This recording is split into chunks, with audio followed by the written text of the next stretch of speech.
What happens when your will is not your own? When you are manipulated and controlled by someone else to the point where you are unable to choose your own destiny? Imagine how terrifying it would be to not make your own fate, to have someone else you don't know or trust choose your destiny for you. Two of Destiny's enemy factions, the Taken and Dread, are an exploration of this idea. They are created by dark gods, wielding terrible eldritch magic that allows them to reshape living beings to serve their will. The Taken serve the will of Oryx, the Taken King, ruler of the Hive. The Dread serve the Witness, the First Knife, commander of the Black Fleet. However, the player and the guardian they control intervene, slaying both these dark gods. This leaves the Taken and Dread in an uncertain position. They have spent their entire existence controlled and commanded by these gods, and now are free.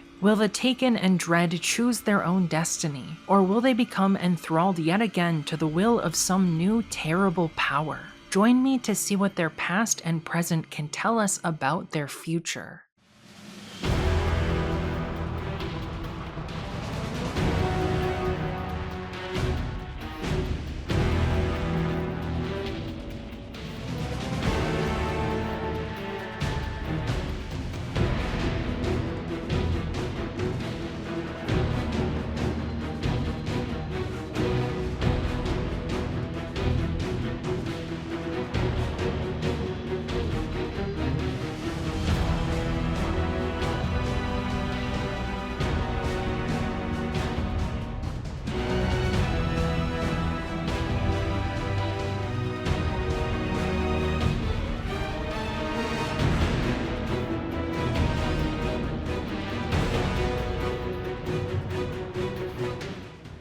Speaks to you in the hollowness of silence. Is it a figment of your own terror, or something else entirely? Listen with intent, Air. Listen closely, and you may hear it. The Taken and the Dread, both yearning for a voice to follow.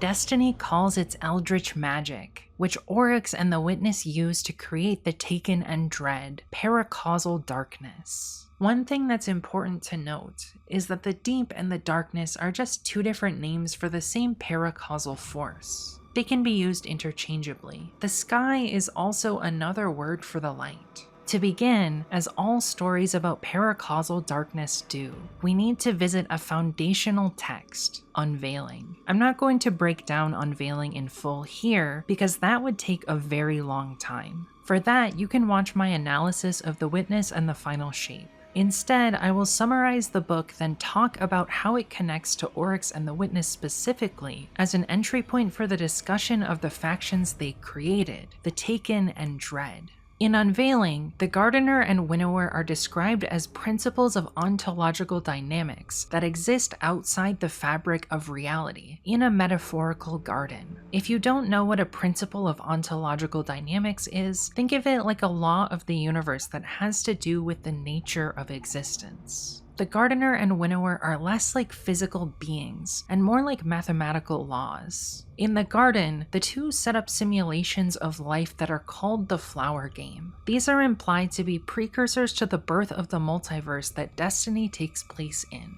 The Gardener seeks to prevent the Final Shape from always dominating the endgame, an attractor in the dynamics of the system that always arises regardless of initial conditions. The Winnower disagrees, viewing the Final Shape as majestic, asserting its right to exist by continuing to exist. In their conflict over the Final Shape, the Gardener and Winnower fight in the garden, giving birth to the Destiny multiverse, and make themselves into laws of the Flower Game, what are strongly implied to be paracausal light and darkness. More on that later. The Winnower uses something called the First Knife to fight the Gardener in the garden, and eventually wins that fight. But the laws of the nascent multiverse are open to change, having had paracausal forces injected into its structure, which are able to supersede its physical laws. In an unveiling framework, the narrative of Destiny is a story about the interplay between those paracausal forces and the evolution of life within the multiverse. It's ultimately unclear if the Gardener or Winnower will win the paracausal conflict. In Salvation's Edge, the Witness asserts that it is the first knife the Winnower uses to fight the Gardener. You call us Winnower. We are not. But the first knife clutched in its hand. Gods forged us both. But they cannot tell the knife what shape to carve. This relationship with the Winnower is complex, as a knife is a tool wielded by someone to carve. The Witness asserts that it is not the Winnower, and that the Winnower cannot tell its knife what shape to carve. This contradicts the relationship a wielder has with a knife. So if the Witness is the knife, and the Winnower wields the Witness, it's strange to say that the Winnower cannot tell its knife what shape to carve. The Witness calls the shape it wishes to winnow the universe into the final shape.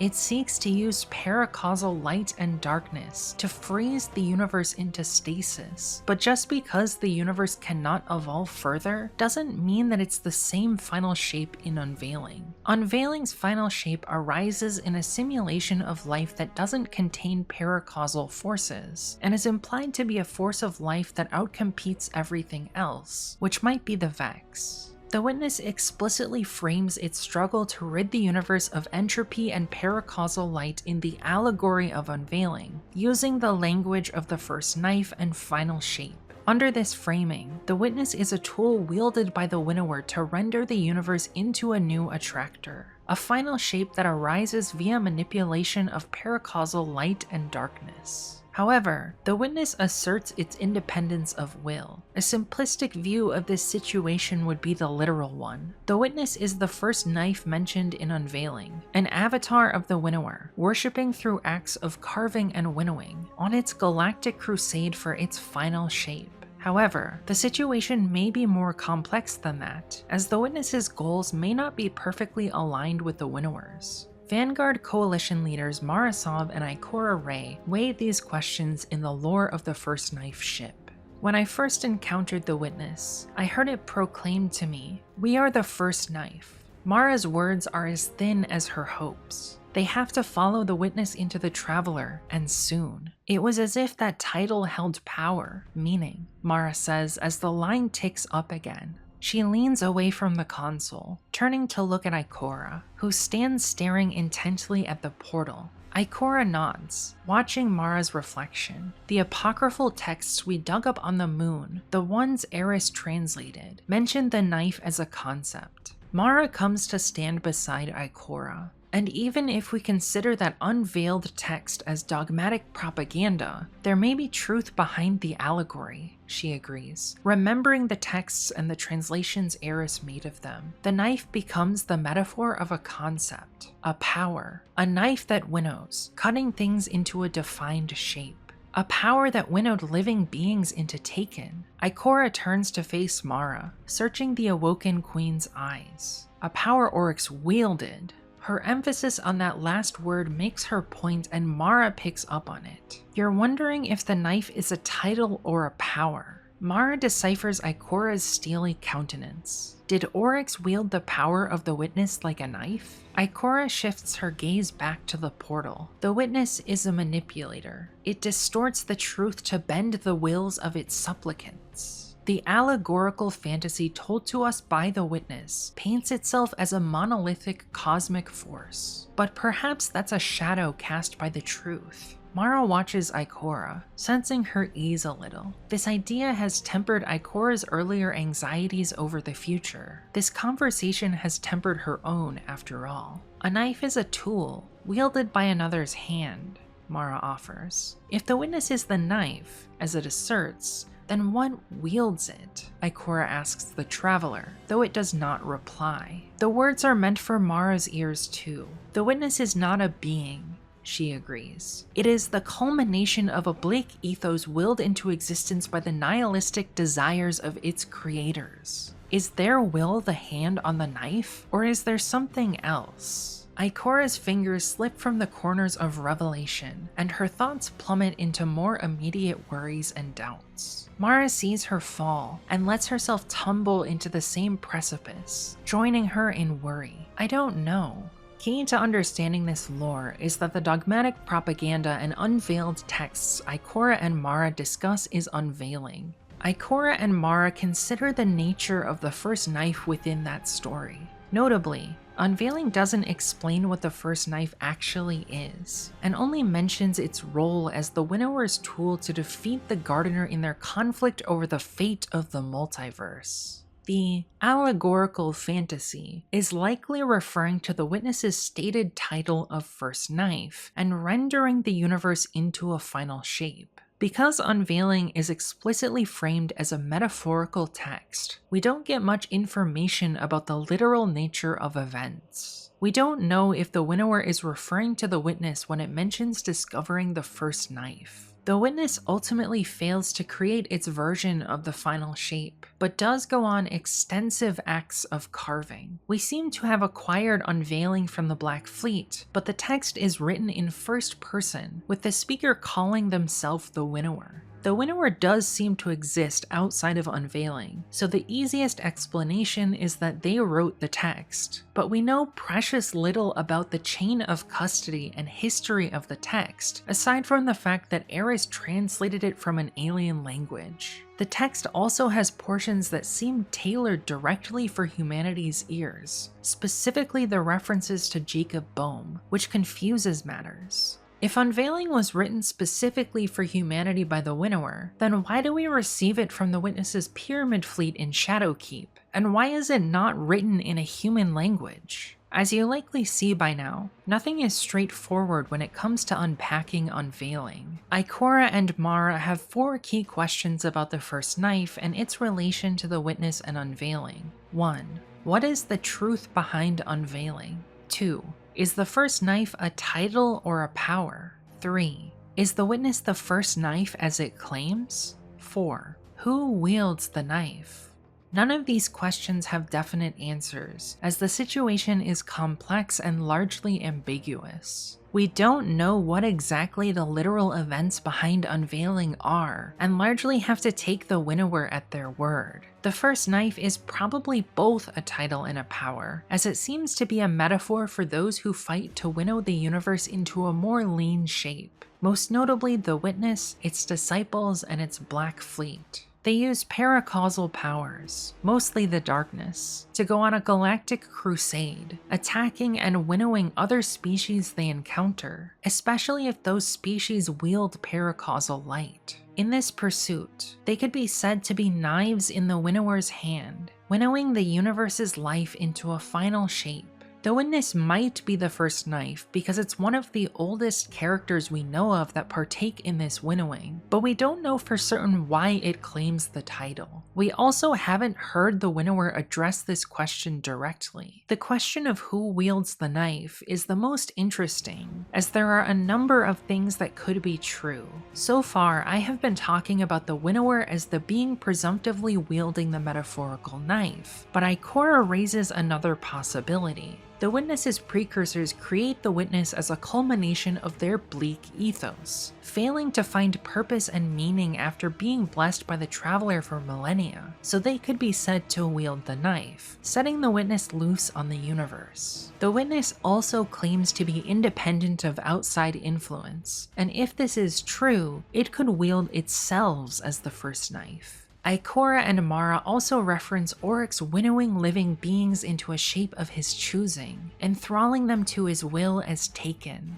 This is similar in ethos to the Witness, who winnows living beings into their final shapes, on its quest to render the universe into a static final shape. manipulating anyone it needs to in service of this goal. The specific question, did Oryx wield the power of the witness like a knife, is raised, which further complicates the situation. Oryx and the Hive Pantheon are maneuvered by the witness via Rulk from the very start, as they are turned from Krill to Hive in order to serve the witness's war to remake the universe into a final shape. This leads us to a fifth question. How independent from the witness are Oryx and the Hive? Just because the witness gave the order to create the Hive doesn't mean it controls them. I see the witness's relationship with the Hive as similar to the relationship a manipulative and somewhat absent parent has with their child. One who gives them life, but leaves their children to grow under the care of another, Rulk. This gives the Hive an alienated existence, where they don't receive the guidance and nurturing they need, much like the precursors who created the witness. The witness recreates the birth of itself in the process, born of the bleak ethos of its parents, the precursors. The witness ultimately comes to look down upon its creations, as it expresses in the final shape. The sword teaches that what cannot be destroyed will surpass infinity. The Hive were lost to this childish game, too obsessed by the violence of the first knife to see the final carving. This places Oryx, the greatest devotee of the sword logic, a few steps ideologically removed from the witness, although as we will see, they both are descended from the same paracausal forces. According to the witness, it focuses more on the specific outcome of its final shape than Oryx, who is more focused on the specific violence of carving. They both hold the same degree of disdain for each other, interpreting the winnower's story and unveiling slightly differently. They move within the deep independently. The entire Pantheon of the Deep is a complex network of actors with independent wills who are merely manipulated, not marionettes wielded by puppeteers. There are narrative threads that connect the winnower directly to Oryx, and Savathun to the witness, and lower-level players manipulate upper-level players to some extent. The pantheon of gods and monsters who move in the deep is a web of relationships, connections, memories, and emotions. It's fitting because that's what paracausal darkness is on a fundamental level, a cosmic web of connections between consciousness and memory of all things. It's thematically resonant that the relationships between key players in the darkness would be as richly complex and intricate as the darkness itself.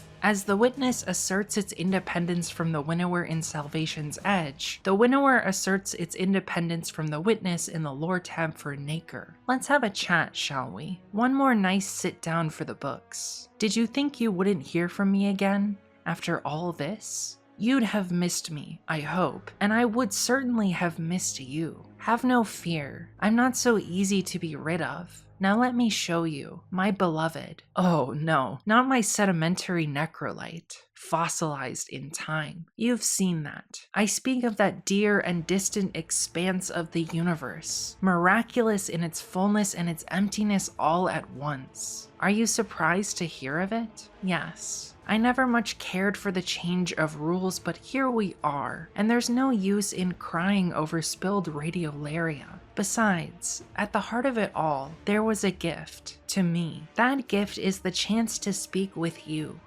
and a billion like you. I am making this offer over and over again, in every tiniest cell and the vastest of civilizations. Let me in, take what you need, be at ease. You have no say in the degradation of your telomeres, but in all the interim, the whole world is your sweet silicate shellfish. You exist because you have been more suited to it than all the others. Steal what you require from another, rather than spend the hours to build it yourself. Break foolish rules. Why would you love regulation? It serves you to cross lines, and if others needed rules to protect them, then they were not after all worthy of that existence. Caricatures of villainy are out of style, I hear. Yes, I am no cackling mastermind. I am serious when I say this. It was not the trick of standing upright that lifted you from the dust. It was the mastery of fire, the cooking of cold corpse meat. That is not any unique faction's province, neither good nor evil. It is simply truth. This great, beloved cosmos, always decaying, always finding that same old, lovely pattern, despite every candle flame burning amid the flowers. A billion electrons taking the path of least resistance. In darkness or in light, someone is always making my choice. Be seeing you. While the witness is not explicitly mentioned in Nacre, we can infer that the winnower is talking about the witness and its final shape by the phrase, "my sedimentary necrolite fossilized in time."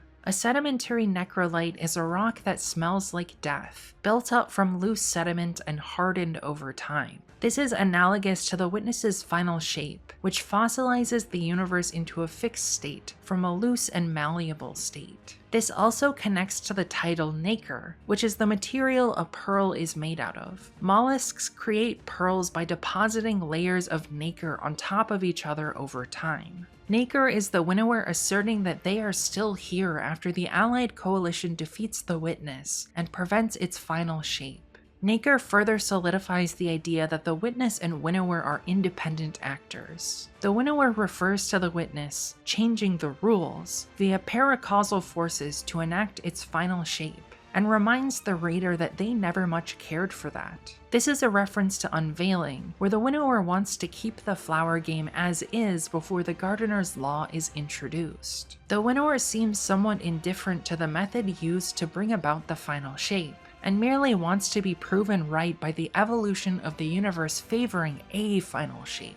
This is why it mentions actors making its choice in both light and darkness. The winnower may be a deity associated with the darkness, but they seem to be philosophically fine with actors using the light to winnow, as long as winnowing occurs. Thus far, the winnower has been largely passive outside Unveiling, seeking to convince actors within the flower game to be little winnowers within the game. This fits with the way the flower game is described in Unveiling, as a synecdoche of Conway's Game of Life, a zero-player game. In such a game, the winnower and gardener would not be players. The wrinkle to this idea is that the gardener and winnower make themselves into the game as new laws, which I believe to be paracausal light for the gardener and paracausal darkness for the winnower. The light governs the domain of the physical, while the darkness governs thought and memory, a web of consciousness underlying all reality. This sets the gardener and winnower up as eldritch beings who exist in the fabric of reality rather than concrete physical beings. Episode Heresy connects to this theory via new lore about the Tablets of Ruin. The world is not built on the laws they love, not with peace, but by victory at any means. The winnower. This tablet was recovered from Savathun's throne world when Alec Hool, the Light Blade, was slain. It now sits idly in your possession. No whispers coax you to listen. No edicts compel you to act. Nevertheless, you stare unwaveringly at the etched stone. Lightbearer, you're so serious about all of this. It's just a game. You want to shape the world, but don't have the stomach for the wrong kind of violence. So you stare at stone or glass, trying to invoke the deep with control. We are already more acquainted than you remember. Can you hear me now, over the whiners and would-be gods? Do you know that I consider you a frustrating friend? And yet, you point a gun, even when there is so much between us. You know this only ends one way. Then kill it. I dare you. We see the winnower directly connected to the Tablets of Ruin in this entry, espousing the philosophy from Unveiling about taking what you need to prove your right to exist via violence. It's unclear if they are the speaker for the remainder of the quotes after the beginning, but they all discuss the idea of victory at any cost, which is the winnower's main philosophy. If the speaker isn't the winnower, it's probably Oryx, who wrote the Tablets of Ruin and comes into conflict with the Guardian. These quotes discuss the Vanguard's ideological tension with the winnower's philosophy, and fear of unregulated violence bringing destruction. This idea comes directly from the Vanguard's origins as a means to self-regulate light bearers and prevent them from using their light for nefarious purposes, like the warlords did after humanity's collapse. Now that human light bearers also wield the darkness, there's a tension among them about controlling use of darkness due to old taboo surrounding darkness, born out of an attribution of the collapse of humanity's golden age to the Force itself rather than the Black Fleet and the Witness. The lore points out this tension and begs lightbearers to forsake this self-control and use darkness selfishly and in an unregulated fashion, which is what the winnower would want. This lore is direct evidence for the theory that Oryx speaks directly to the winnower when he creates the Tablets of Ruin. To understand how significant this is, we have to take a look back at the story behind the Tablets of Ruin in the Books of Sorrow. It begins when Oryx, God King of the Hive, goes to worm god Akka during a war against the Ecumene, one the Hive are losing badly. Akka, my god, worm of secrets, I am Oryx, sole king of the Hive. I have come to receive a secret. I want the secret power of the deep, which you hold. I give no secrets, said Akka, whose voice was code. No, said Oryx, you give nothing. Giving is for the sky. You worship the deep, which asks that we take what we need. Akka said nothing, because if it denied this truth, the truth might become false. But you gave us your larvae, the worm, said Oryx, and that is why the worm devours us now, because it was given, not taken. So I must take what I need from you, although you are my god. Said Akka, you have not the strength. But this was a lie. Oryx had killed Savathun, his sibling, and Xivu Arath, his sibling, and he had the sword logic of killing them. Oryx, the first navigator, set upon his god with his sword and his words, and cut Akka to pieces, and took from those pieces the secret of calling upon the deep.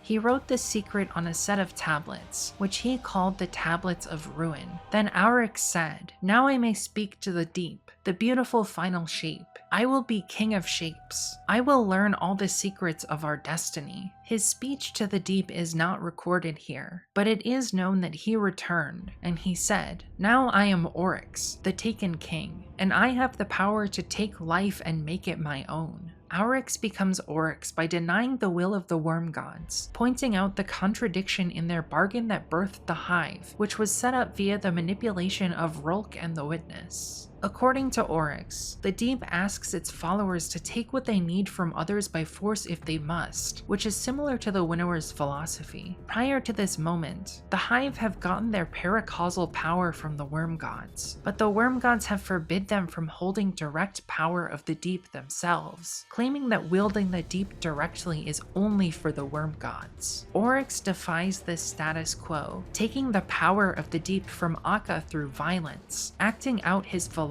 in the process. He takes power over shapes from the deep and writes it into the Tablets of Ruin. This power allows Oryx to control living beings as taken, which is one of the knives that Ikora and Mara were talking about in the first knife lore. We don't see Oryx talk to the deep directly here, but we do later in the Books of Sorrow. Oryx went down into his throne world. He went out into the abyss, and with each step he read one of his tablets, so that they became like stones beneath his feet. He went out and he created an altar, and he prepared an unborn ogre. He called on the deep, saying, I can see you in the sky. You are the waves, which are battles, and the battles are the waves. Come into this vessel I have prepared for you. And it arrived, the deep itself. Oryx uses the Tablets of Ruin to invoke the deep itself so that he can have a conversation with it. The next entry is the key one here, as we hear a voice from the deep. The lore continues. Oryx, my king, my friend, kick back, relax, shrug off that armor, set down that blade, roll your burdened shoulders and let down your guard. This is a place of life, a place of peace. Out in the world, we ask a simple, true question. A question like, can I kill you? Can I rip your world apart? Tell me the truth, for if I don't ask, someone will ask it of me, and they call us evil. Evil! Evil means socially maladaptive. We are adaptiveness itself. Ah,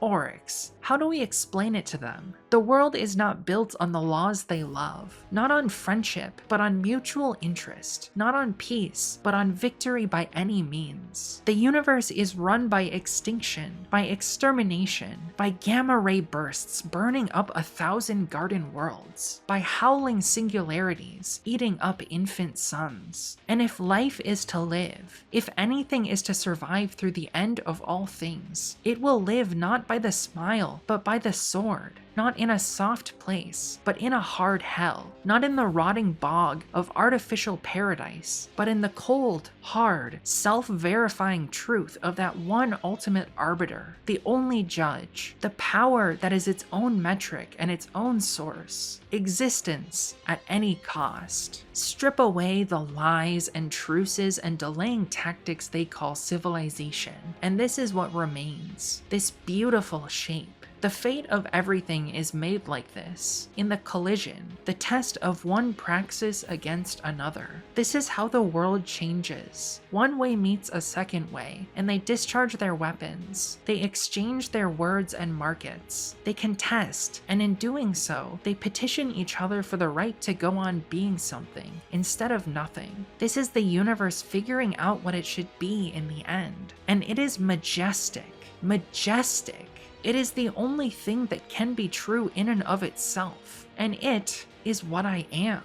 Upon release, it was ambiguous who this speaker was, but now we know via the Heresy artifact lore that this is the Winnower, via direct attribution of the world is not built on the laws they love, not on friendship, but on mutual interest, not on peace, but on victory by any means, to the Winnower. This also explicitly proves that the Winnower is the voice of the deep, and its law in the flower game is the darkness. It then follows that the Gardener's law is the light. Thus, Oryx's taken power is founded upon the darkness itself, via conversation with the Winnower. As described in the First Knife lore, Oryx wields this power as a knife. The conflation of the Witness and Winnower via the First Knife is interesting because we see they are separate, but their nature is linked as the Vanguard understands it. The Witness is born via the darkness, using the veil to merge an entire species' consciousnesses into one mind and body. Its very nature is of the darkness because of its birth, and yet it is not the Winnower, but it is of the Winnower, as the Witness says, the first knife clutched in its hand. This theme of knives clutched in hands wielded as powers of darkness is a recurring motif in episode Heresy's lore. This is a callback to the Grimoire cards for the Taken from the Taken King, where each unit is beckoned to take up the knife and serve the final shape. Taking up the knife in the Taken context likely represents Oryx wielding each Taken soldier as a weapon for carving the universe. Taking up the knife in the Taken context likely represents Oryx wielding each Taken soldier as a weapon for carving the universe. They are beckoned to succumb to Oryx's will and allow themselves to become Taken to serve his designs. Heresy's lore explores what Oryx's death means for this situation. The most relevant example is the lore for refusal of the call. You are taken, unmade by your god. Oryx, the Lord of Shapes, cut you into your present form. Wielding Willbreaker, he broke you. To be taken is to accept the knife, accept the pain, accept the sweet pang of a question that cannot be denied. Oryx, the Lord of Shapes, is dead. No will can replace the void of your own. What is left for you? Who are you without the commanding will? There is a new hand on the knife's hilt.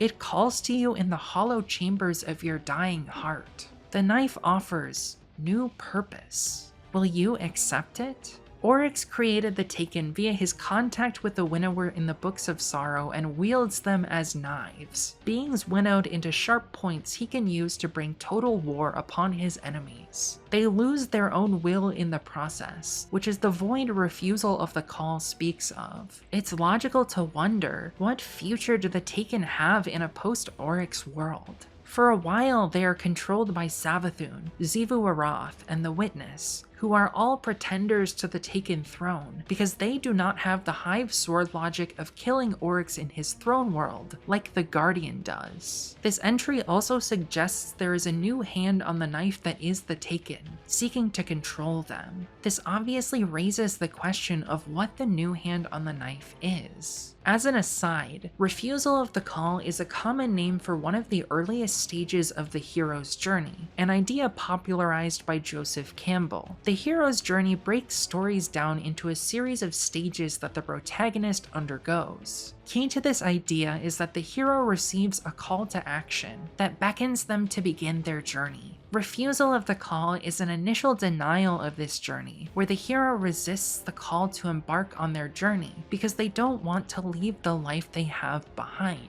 Eventually, the hero's hand is forced, and they leave home behind, answering the call. Titling this lore Refusal of the Call makes it clear that this lore serves as one of the first steps towards the next saga of Destiny, a new hero's journey for the player Guardian. In episode Heresy, the Guardian is beckoned by a mysterious call emanating from the darkness. I believe the Guardian will eventually answer the call in the next Destiny expansion, The Edge of Fate, setting the stage for the next saga of Destiny storytelling. More literally, the Taken are called to serve Oryx's will. Some may initially refuse this call, resisting being controlled by him. Sloane is the most potent example we've seen of refusing the call to become Taken and serve your master as a paracausal knife. She maintains her independence while being partially taken, refusing the call of the darkness, which seeks to control her. Similarly, the Guardian and Eris Morn initially refuse the call to take Oryx's power and become the next Taken King after slaying him. If this denial is set up as a refusal of the call, it implies that they may accept this mantle in the future, which is hinted at by the Guardian learning to control Taken power in episode Heresy and wielding Willbreaker.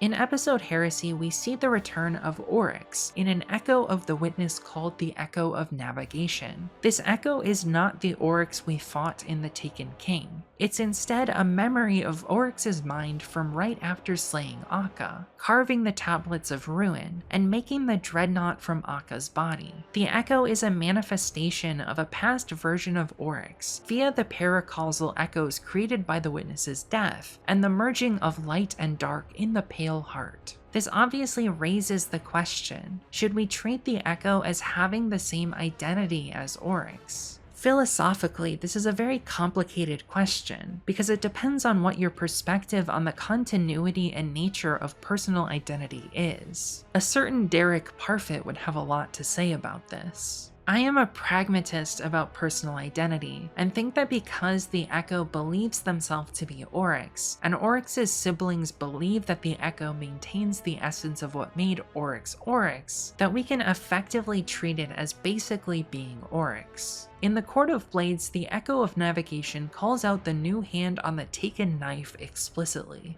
I know the wills of every knife in this realm, and I feel a strength I do not know, carving paths that should belong to the Winnower, but don't. This allows us to safely rule out both the Echo of Navigation and the Winnower as the new hand on the knife, because the Echo is the speaker and the Winnower is called out in opposition to the new hand. This leaves 4 main possibilities in my mind. In Heresy, the newest hands that touch the knife of Taken power are the Guardian, who learns to govern Taken power from Sloane, and the Dread, who seek to empower themselves by infiltrating the Dreadnought, killing Eris Morn, and searching for Hive's secrets in Rolk's pyramid. To what extent the Dread are independent of other players in the Deep is unclear. However, there are 2 other possibilities. The first is the 9, who seem to be tangentially relevant to the story of Heresy and have long sought control of paracausal forces. The lore of Division says, "Our children live, the threat of soul defeated. We remain. We remain. A foolish thought. A threat defeated is our opportunity wasted. We remain bound." Such cruel exaggeration. Can we not engage in elegant conversation as we used to? How can we be prisoners when we need sapience to ensure our survival? Do we not exist in response to their being? The final shape thwarted by the light creatures, the necessary idiocy of the witness, non-viable means of escape, a childish viewpoint, sourness amplified by arrogance. Our fate, plain as gravity, accept its pull, or fall regardless. Your side is complacent, worthless futility. We must look beyond the chains of matter. Reality is malleable, if only we will it so. Bright strength lies in the bonds of us, bonds of matter, bonds of love. Your solution falls short. All tethers iron. Inverted enemies equal outscorned friends. Our divide ever wider, 9 foes insolent denial.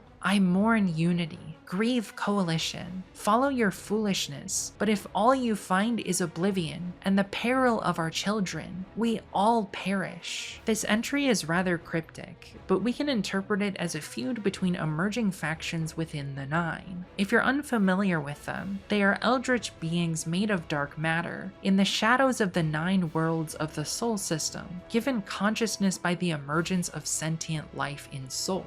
We don't know much about them, but they have sought to influence paracausal forces of light and darkness by making deals with guardians, most notably via Zur selling paracausal weapons after the Ahamkara hunt, and their emissary Orin making deals with the Drifter. They have largely been mysterious players whose motivations are unclear, as it's difficult for them to directly influence physical space given their dark matter forms. The Division is a direct continuation of a lore book from Season of the Drifter called Dust, which talks about the Nine's goals. If the Nine had the light, they could seed their own minds, free themselves from their dependence on matter life. They could gain forces beyond gravity to structure themselves, and so become more than wraiths of dark dust. They could enter the mad alien superworld of our chemical reality. So they turned to this new hope, and were divided. There are factions among the Nine. One faction sent Zur and Orin to study Guardians and the Light, to seek the secret of effect without cause, and to protect the source of that secret. Those 5 played at alchemy with the Cocytus Gates, turning dark dust into energy and then into matter. They needed ambassadors, go-betweens. The other faction walks a different path, a path of folds and needles slipped through space-time itself, existential syringes yielding new spaces, to be remade as the Nine desire. There is far, far more dark matter in the universe than bright. They will find a way to make new worlds of it. They will end their dependence on life and on the light of Guardians. I will call the faction who experiments with the light the Integrationists. They want to use the light to make material bodies. There are 5 Integrationists, meaning they make up a majority of the 9. I will call the second faction the Separatists. They want to create new worlds that they control in order to build a new home separate from the life of Sol. We can interpret the different writing styles in Division as different members of the Nine speaking. There are 9 distinct styles. These 9 writing styles are also present in Dust and other lore about the Nine. In Division, we see a conversation between 2 factions. The Integrationists see the Witness's death as a good thing. The Witness threatened the lives of the inhabitants of Sol, and thus the Nine themselves. They align themselves with the Vanguard Coalition. The Separatists disagree, seeing the Witness's death as a missed opportunity, a chance to escape and create a new world while the laws of the universe change for the Witness's final shape.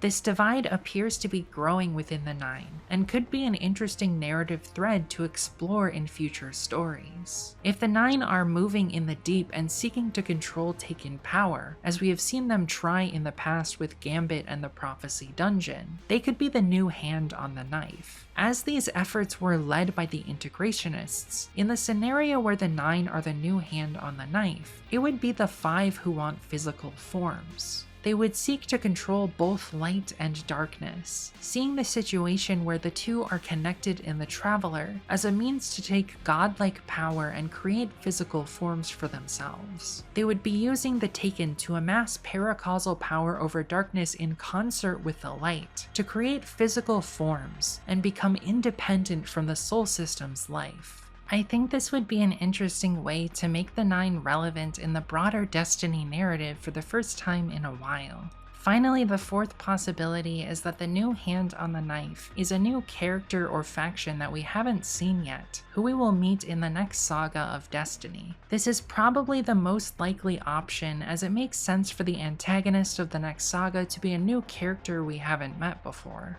This allows the writers to do something completely new, without baggage from the previous saga. In Writ Path of Ambition, Eris gives the Guardian additional information about the new Hand on the Knife. The call I felt emanating from the deep was not for us, or anyone. It was a beacon of want and purpose, sounding from whatever new entity now inhabits the deep. Make no mistake, it is no gift. This we take for ourselves. Eris's words imply that the Guardian is not the new Hand on the Knife, as she is speaking to them directly. This leaves the Nine, the Dread, or another unknown character as the remaining suspects. More on that later. The Echo of Navigation doesn't believe it has the right to the Taken throne because Oryx died. The Echo talks to the Guardian explicitly in the Nether, calling us the heir apparent of the Taken throne, because we killed Oryx in his throne world back in Kingsfall. Knife of my slaying, you walk these halls as heir presumptive. Upon learning of his death, Oryx's Echo stays true to his logic that the dead deserve to die, and that only those who prove their right to exist deserve to exist. Xivu Arath can't reconcile this deference with her image of the undefeatable brother she has in her mind, who will return to her and make this confusing world where the Hive don't reign supreme make sense. She calls out the Echo, asking why it supports the Guardian as an heir. Brother, you would lay down your existence for an unworthy successor. You would mantle a liar. Why? I will not let you. We agreed. If something greater comes to destroy us, then we do not deserve existence. I must be what I am, and I am defeated. My logic is true. This is proof eternal, and yet you deny it. That, sister, is heresy. Under the sword logic, only those who prove their right to exist have the right to exist, and existence must be taken however it can be, without regard to morality. Oryx doesn't mince words and calls Xivu's denial of the Guardian's supremacy heresy. Xivu has let her love for her siblings and belief that Hive are superior to all other species blind her to what Oryx's defeat means for Hive dogma. Under the sword logic, if Oryx is dead, he deserved to die, which is why the Echo accepts his death calmly. This is in contrast to how Oryx takes Crota's death in The Taken King, seeking revenge for his son, rather than accepting that under the sword logic, Crota deserves his fate. This lack of acceptance of the sword logic directly leads to Oryx's death at the hands of Guardians. The Echo comments on this. I am told that in my life I had a son. Crota, my sister tells me, came to your only moon and hollowed it with his throne. When you destroyed him, I brought my dreadnought to bear my high war upon this system. Is that what drove me here? Sentimental revenge, a waste of my logic. The dead deserve extinction. There's another exchange between Xivu and the Echo that is revealing. Why does our brother refuse to pick up his sword once more in flesh and bone? I spoke to the deep. If I truly died, then I am dead. Hayat. You followed a charlatan into heresy and lost your edge. What truth can you offer? The charlatan could be the witness, but it also could be Oryx himself, as the Echo of Navigation views avenging Crota as a mistake. If it is the witness who is the charlatan, Oryx is saying that the witness and its final shape were fraudulent. Under the winnower's philosophy, which Oryx agrees with, the witness's final shape would have been true only if it came to pass. Otherwise, the project is a lie, because the witness was not strong enough to enact it, dying at the hands of the allied coalition. Oryx himself could be said to be a charlatan by the same logic. He tried to take Soul but was defeated by Guardians. Under this paradigm, every failure and death makes that person's life and works fraudulent. This is the annoying and elegant nature of the winnower's philosophy. Any action taken by force can be folded into its cosmology. The only outright heretical actions are those done of kindness or in service of the dead, as the dead deserve to die. This is obviously a monstrous worldview, but it's one the Echo of Navigation adheres to faithfully. However, by refusing to take up the knife after his death, the Echo of Navigation becomes an absent parental figure for the Taken, leaving their destiny up to the next person who takes his throne. In Act 3, Eris and Sloane discuss the psychology of the Taken. Tell me, Deputy Commander, do the Taken yearn for their sovereign? Does the voice of Oryx still resonate within them? They don't miss him, if that's what you're asking. Taken psychology is more like a giant empty hangar. Anything you shout into it bounces around for a long time before it fades, Oryx's voice included. Reverberations propagating through nihility. Fitting. Sure, but they can't differentiate those orders from their own thoughts, if there is such a thing. Those without an interior world, all ideation must be seen as external, even that which comes from within.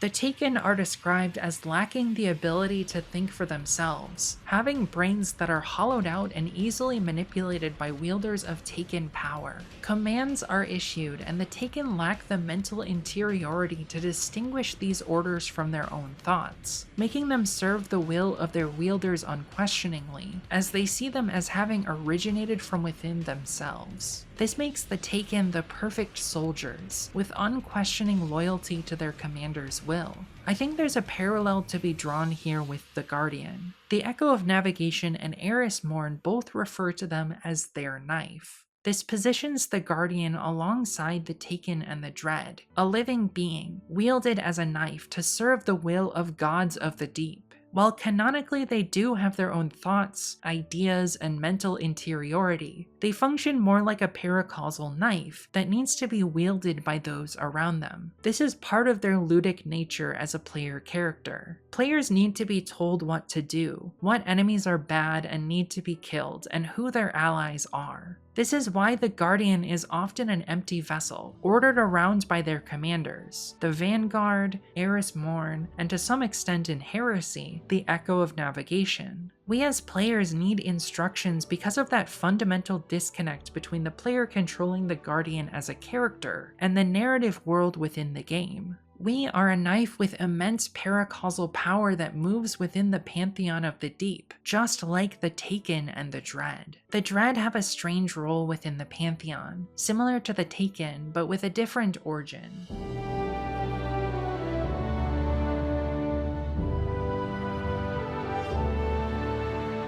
To understand the Dread, we need to understand their birth. The best place to start is Metaiodoxia, the original lore entry from the Final Shape that describes the creation of the Dread. As Oryx reshapes living beings into Taken via the darkness, the Witness does so more literally, dramatically altering the form of living beings and making a new species, the Dread. It serves as a parental figure for yet another species, in much the same way Oryx does with the Taken. The Witness has made an old friend of darkness. It knows intimately the language of warp and weft, how to weave a spider silk notion, or slip a needle of intrusive thought into the fabric of another's mind. In its hands, the light should be alien and inelegant, the hammer and chisel so unlike its customary tools. But though the Witness has never wielded the light like this before, parts of it recall a time when they made the Gardener's tools their own. But now that power is not freely given. Now every stroke of the chisel is accompanied by a distant wail, a minor annoyance, at most. The raw material is mediocre, but a true artist can paint on any canvas. The Witness has far more vision than the feckless sphere it has superseded. The entry begins by discussing the Witness's connection to light and darkness, to set up their use in the creation of the Dread. The darkness is familiar to the Witness because it was forged in the darkness of the Veil, and has wielded that darkness for eons in pursuit of its final shape.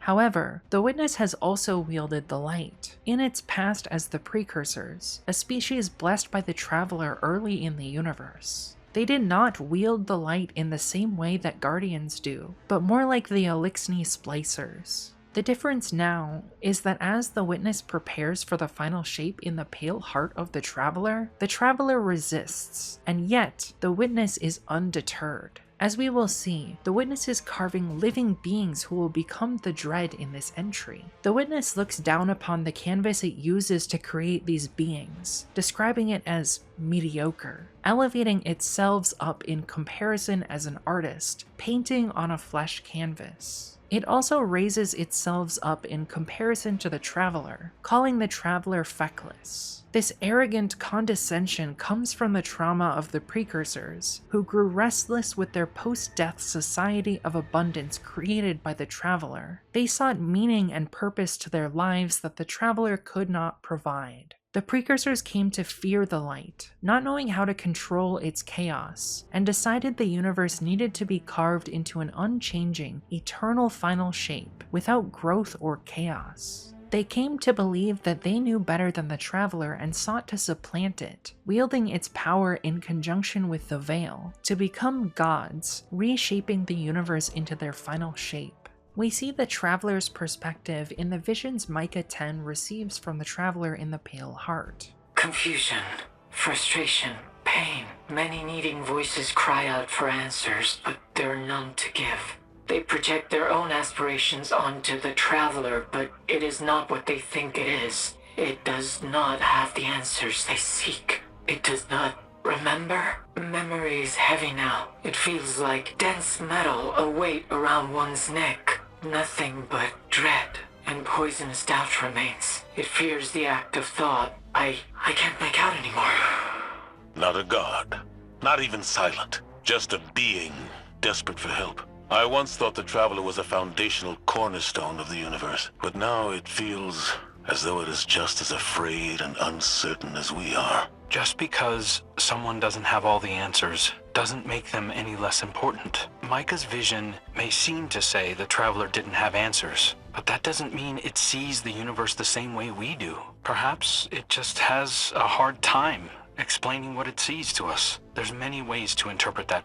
The Traveler sees the Precursors' desires for meaning and doesn't know how to respond to them. It sees them and other civilizations projecting their hope upon it, but it's not what those people project upon it. The Traveler's true nature is unclear, but it's not the same as the idea of the Traveler, the hope and deity of life that societies blessed by the light see it as. It's simply the Traveler, and does not have the answers the Precursors seek. Failure of memory hangs around the Traveler's neck like an albatross, leading to doubt and fear of thought. How we should interpret this isn't exactly clear, but I personally see that fear of thought and lack of memory as connected to the nature of the darkness, which connects consciousness and memory in a cosmic web. The Traveler is a being of paracausal light, the opposite of darkness, so it makes sense that it would have difficulty with memory and thought, because those are governed by its antithesis. This gives me two impressions. We could either interpret the Traveler as not having access to full memory of its past, and being akin to someone with amnesia, like a newly minted Lightbearer, or having access to those memories, but lacking the capacity to express them coherently to provide answers.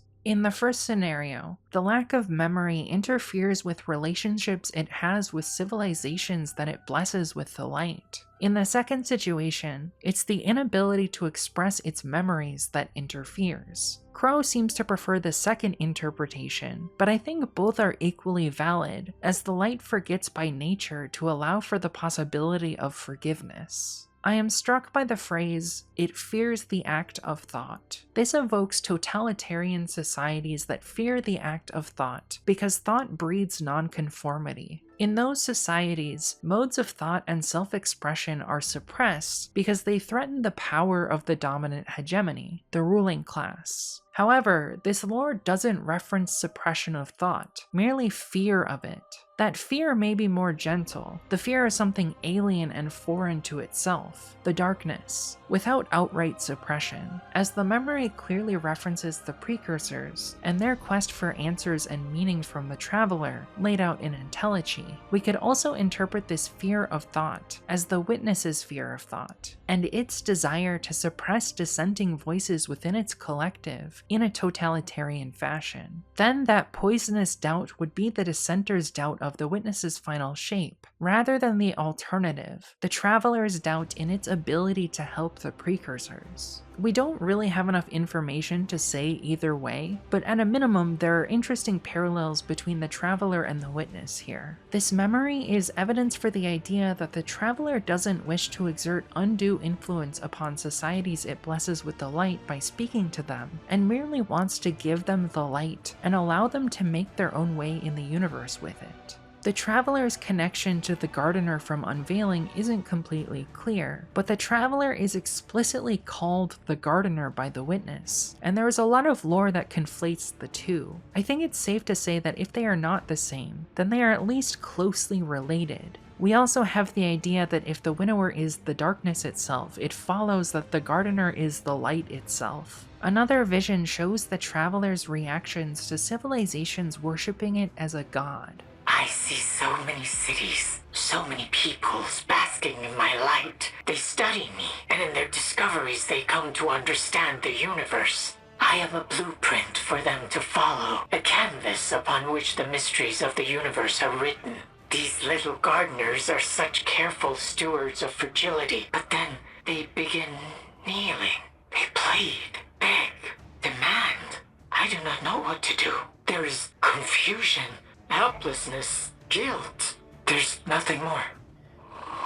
Does this mean that the great machine does not wish to be worshipped? I don't know if I'd interpret it that way. It may be more a lack of frame of reference. It doesn't understand reverence or worship, but that also doesn't mean it can't learn, but that it's still trying to understand us. Or maybe it never will. Does that invalidate faith? I do not know. It provides a question, and I suppose it is on me to ponder the answer. For the truest answers lie within ourselves.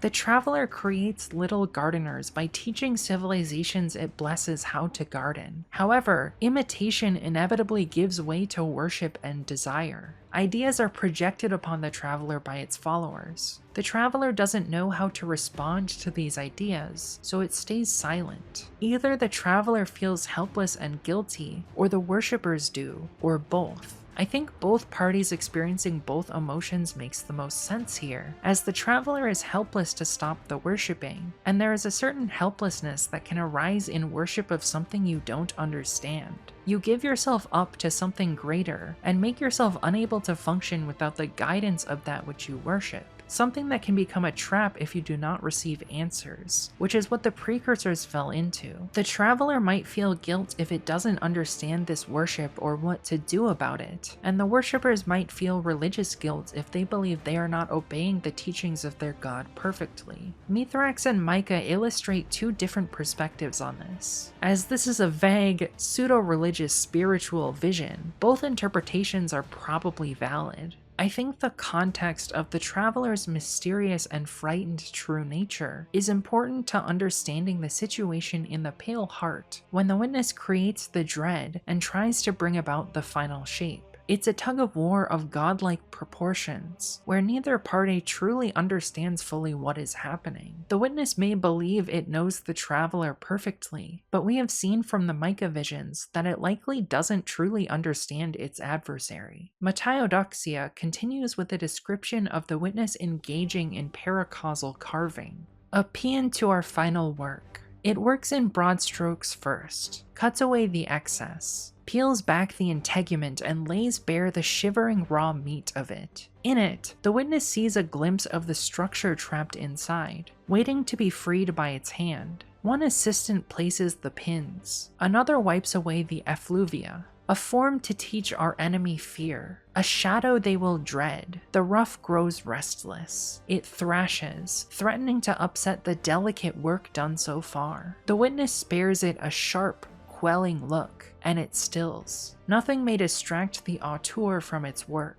Onward, it refines the form, tearing wings of muscle away from bone, carving down, until exposed marrow steams in the cold air. Its tempo increases, its motions grow sharper, until it is slashing wildly at its canvas. Its assistants tremble. They do not see that its expression is frozen in absolute serenity. It is as calm and clear-eyed as it has ever been, discarding yards of still-living tripe to reveal perfection. Mataidoxia is a Greek word that means vanity, so the title is referring to the witness's vanity manifested in its creation of the dread. The remainder of the entry is grotesque. The witness works on living flesh to make a member of the dread, and sees itself as a detached auteur, an artist, stripping away the unnecessary to create a perfect work of art. This is psychopathic when we imagine the suffering that this creature must be experiencing as a paracausal surgical test subject. The witness instills fear in the subject to prevent it from struggling in pain with a simple look.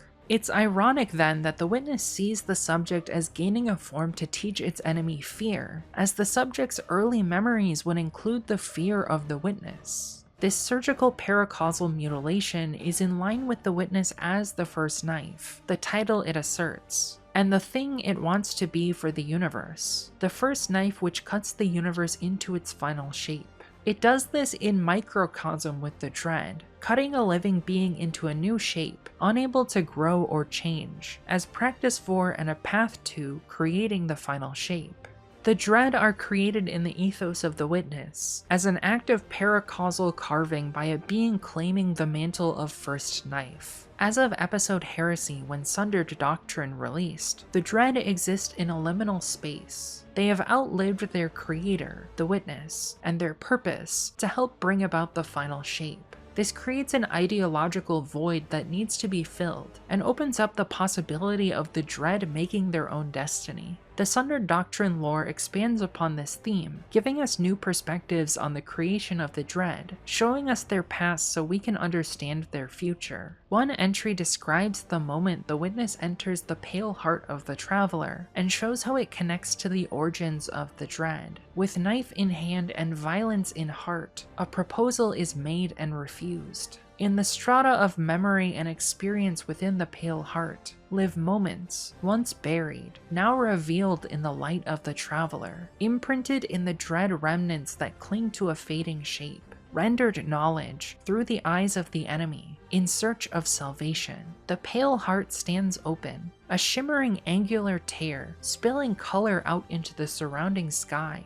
slowly eclipsed by a billowing miasma of consciousness. The witness surveys its goal, the closeness, the obscurity. Here within the traveler is a plane of unimagined form, potential, unrefined, raw, held tightly in the titular grip of the inculpable, seeding recklessness without care. The witness would wrest that potential from the gardener, casting trough away in place of an eager blade, one with which it would carve the light from its oppressor, should they refuse to see logic. We are alone. It touches down, and immediately the crudely vacant plane of the pale heart twists, as reinterpreted space sprawls from the witness in all directions. Mountains burst from flat, colorless surfaces, and a shroud of mist cloaks the darkening soil. When the witness connects the veil to the traveler and uses it to enter the pale heart, it fundamentally changes the pale heart. Prior to this convergence, we can imagine the pale heart as a blank canvas, a plane of existence uncorrupted by the darkness. It would be analogous to the ascendant plane, but shaped by the sky rather than the deep. The communion of the traveler and veil allows memory and consciousness to seep into the pale heart. rendering the memories of familiar locations we see throughout the destination as physical locations. This transformation explains why the Pale Heart is so Asherian and trippy. It's actively being reshaped by the darkness as we travel deeper during the Final Shape campaign. This helps put the witness's actions into perspective.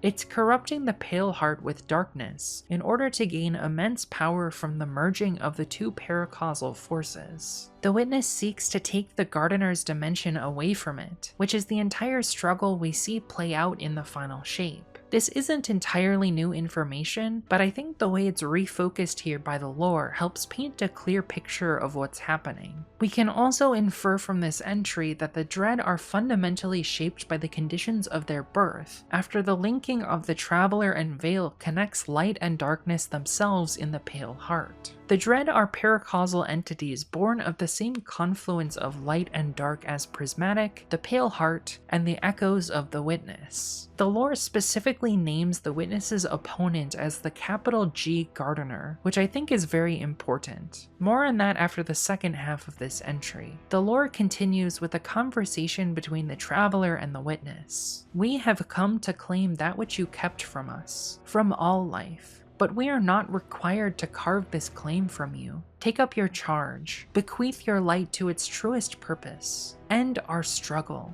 The Witness stops, waiting for a response, and in the softness of absence, they listen. Droplets of condensation, I flow beyond each life, all life, trickle through cracks beneath the Witness's planted stance. Resistance? Then it is the knife. It thrusts a hand downward toward the ground. It is the offering of your flesh that permits salvation. We can see its shape in the dark, but your light shall forge shape into reality. If you will not sacrifice willingly, nobly, we shall excise what light is needed from you. Soil splits and sinks before plunging into the maw of a great cave. You cannot flee. A Gardener tends. Atone for the horror you have sown. Give your light to the Final Shape willingly, or have it cut from you. Recognition brushes the Witness's cheek. My children, there is so much more than this. Softly, drawing it forward into the offer of an embrace. But it recoils, slashing the Valenin air with the edge of many hands. This place must be upended.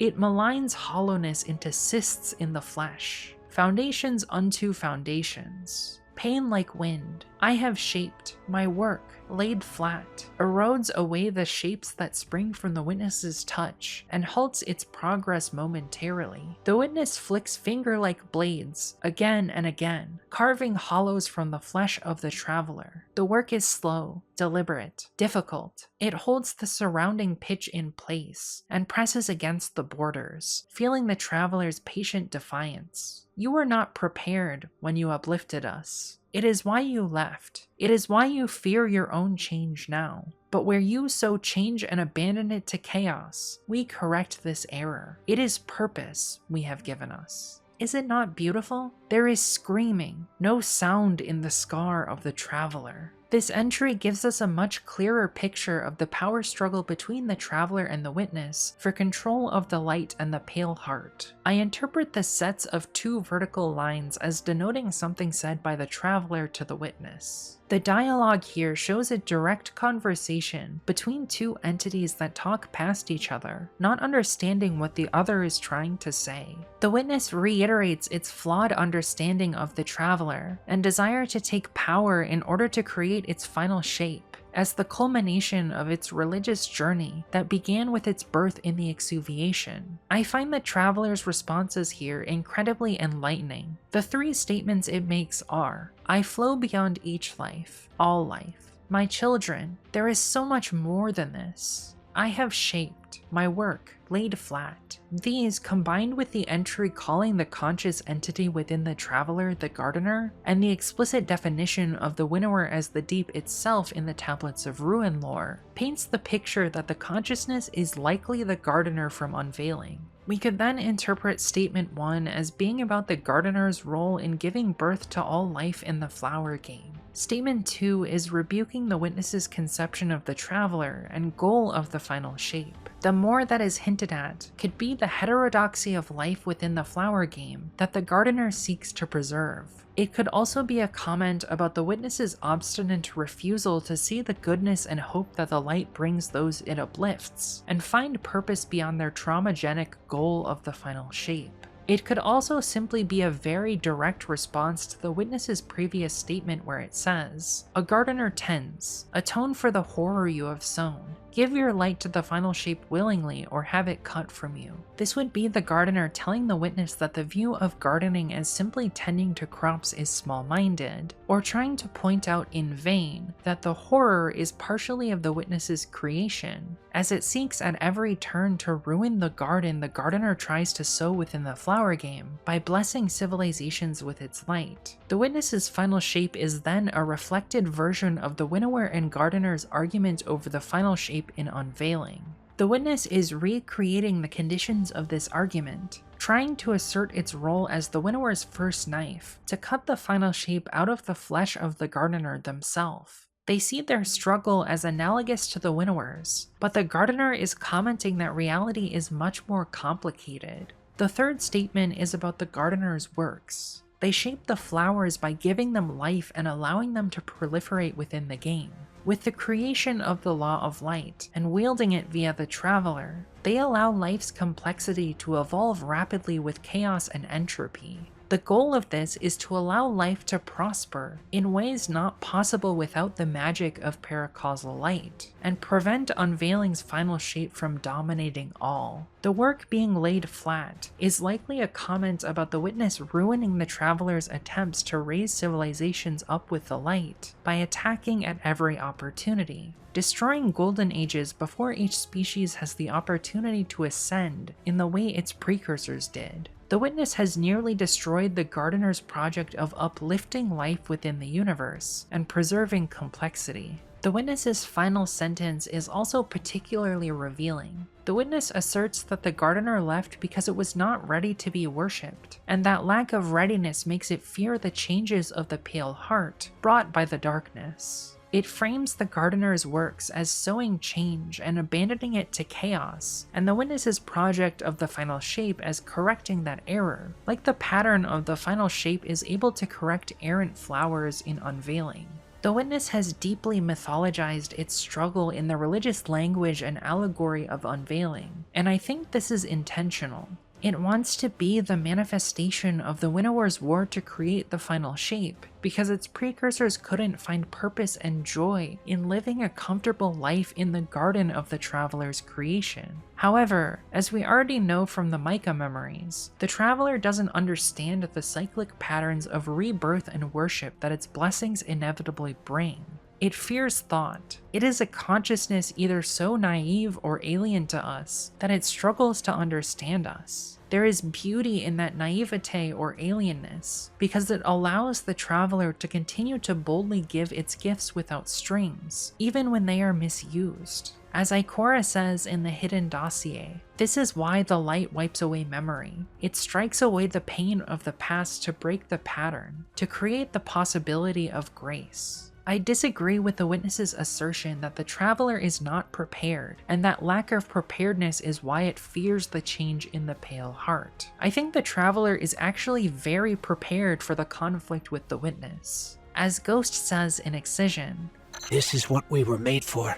The Traveler created guardians and ghosts during the collapse as an undead army to protect it from the witness and the Black Fleet. The culmination of that fight is the Allied Coalition's defense of the Pale Heart from the witness. The Traveler may not direct this army it helped create, but it prepared them for the moment of combat by lifting them up and then forcing them to make their own way in the chaos of the universe, to make them strong enough to face the witness. The Traveler knew that it could not create a resilient defense unilaterally. It made a gamble that given the tools needed to defend the Traveler, Guardians would take that defense into their own hands. It needed a bottom-up hierarchy to defeat the witness's top-down hierarchy. In the end, it was proven right in the final battle against the witness. The Traveler's hope is far more beautiful than the witness's final shape could ever have been. The repeated motif of the witness carving scars within the traveler is also important. It continues the theme of knives and surgery as a metaphor for paracausal mutilation and reshaping the world with light and darkness. However, it also is very specific when it comes to the traveler. When we see visual depictions of the traveler in the distant past, it's a perfect white sphere, shining with light. However, in the modern day, we see it's cracked and broken. It has gray scars. The Witness's crusade against the Traveler forced it to make a stand during humanity's collapse, where it broke pieces of itself off into ghosts, as it was injured from the violence of the Black Fleet. This process likely created the scars we see on the Traveler's exterior, and caused the shards we see in Destiny 1 and 2's vanilla campaigns. In the Pale Heart, the Witness is creating new scars upon the Traveler via its carving, but within the Traveler's paracausal dimension. Each time a new member of the Dread is created, it creates a new pocket of corruption within the Traveler, another scar. In the Final Shape campaign, this is represented visually as the area near the portal is lush and vibrant, largely uncorrupted. But as we travel deeper within the Traveler and reach the Witness's monolith, the corruption becomes more intense, causing life to wither away. The lore implies that all of the playable space within the Pale Heart is to some degree a scar caused by the corruption of the darkness, pulling memories away from its inhabitants into physical space. The Witness set this in motion by communing the Traveler with the Veil, allowing the darkness to seep into the Pale Heart. In a very literal sense, we can imagine the Pale Heart as being within the exterior scars of the Traveler. In the Sundered Doctrine lore, there is reference to specific scars, which I believe are areas that are more corrupted than the rest. Throughout the Final Shape campaign, there are caves that are more fractured than the rest of the playable space surrounding them. These caves are used as narrative devices, allowing the Witness to speak to and manipulate the Vanguard, but I believe these are scars, caves where the Witness created members of the Dread, resulting in intense pockets of corruption that are later used to manipulate its enemies. Before we continue, I want to note that the Sundered Doctrine lore is written as a pseudo-religious text by capitalizing the first letter of each pronoun that refers to the Witness. This is reminiscent of some versions of the Bible, which capitalize the first letter of pronouns whenever they refer to the Christian God. Because Sundered Doctrine is telling the creation story of the Dread, it is subtly using this framework to position the Witness as the God that births this life, like the God of the Abrahamic creation story in Genesis. Another entry describes the creation of the first member of the Dread, born of conflict between the Traveler and the Witness. A blade carves in wicked intent, claiming this submission is surgery. The Witness traces lines of power across the landscape of the Pale Heart, from a monolithic structure that casts long shadows over the shifting terrain. The light flows within the heart like veins. If the Traveler would not relinquish control, it would be harvested and exploited to bring the Final Shape to bear on reality. The Witness raises a hand, pulling at the light flowing beneath, searching for sources to tap. Ambient warmth, life presents choice, graces the Witness's face. Distraction? You cannot stop this. The Witness twists a hand, and the soil churns and buckles, bleeding light in violent spurts across the landscape. Submit. A shockwave of iridescent light roars across the surface of the Pale Heart, encircling and crashing down towards the Witness. A radial veil of appendages sprouts from the Witness, hands casting cryptic motions in all directions. The light wave splits once, then again. Breakages multiply exponentially across the tsunami until it shatters. The Witness seizes the broken momentum and redirects the blast into the spot it had felt the light surge from. There, it would be a fruitful excision. There, it would draw out a kindled flame of dark ambition and forge it into service. Do you persist out of hope or fear? The Witness looks to the terraformed impact site of the Traveler's blast. This continued, meaningless flailing. It is useless, but you must try. All life understands this law, to thrash against extinction.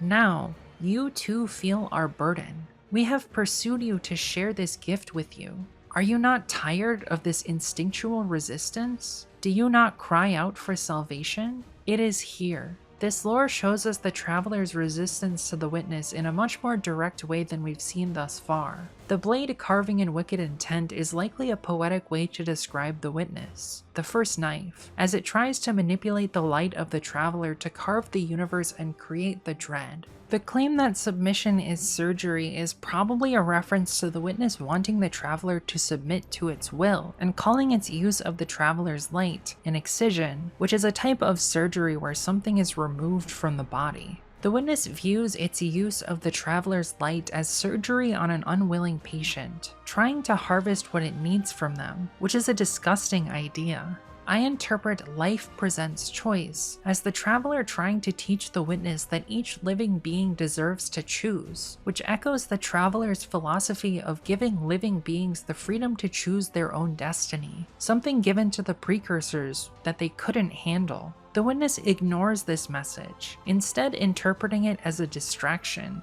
The Witness tells the Traveler to submit, and then redirects the light in violent blasts, trying to excise what it needs from the Traveler. It then condescends to the Traveler, telling it that resistance is futile, and that its use of the light will bring the universe salvation. This is the Witness revealing the misguided nature of its project, and misunderstanding of the Traveler's nature. Based on this misunderstanding, the Witness perverts the pale heart, with great consequences for the entire universe.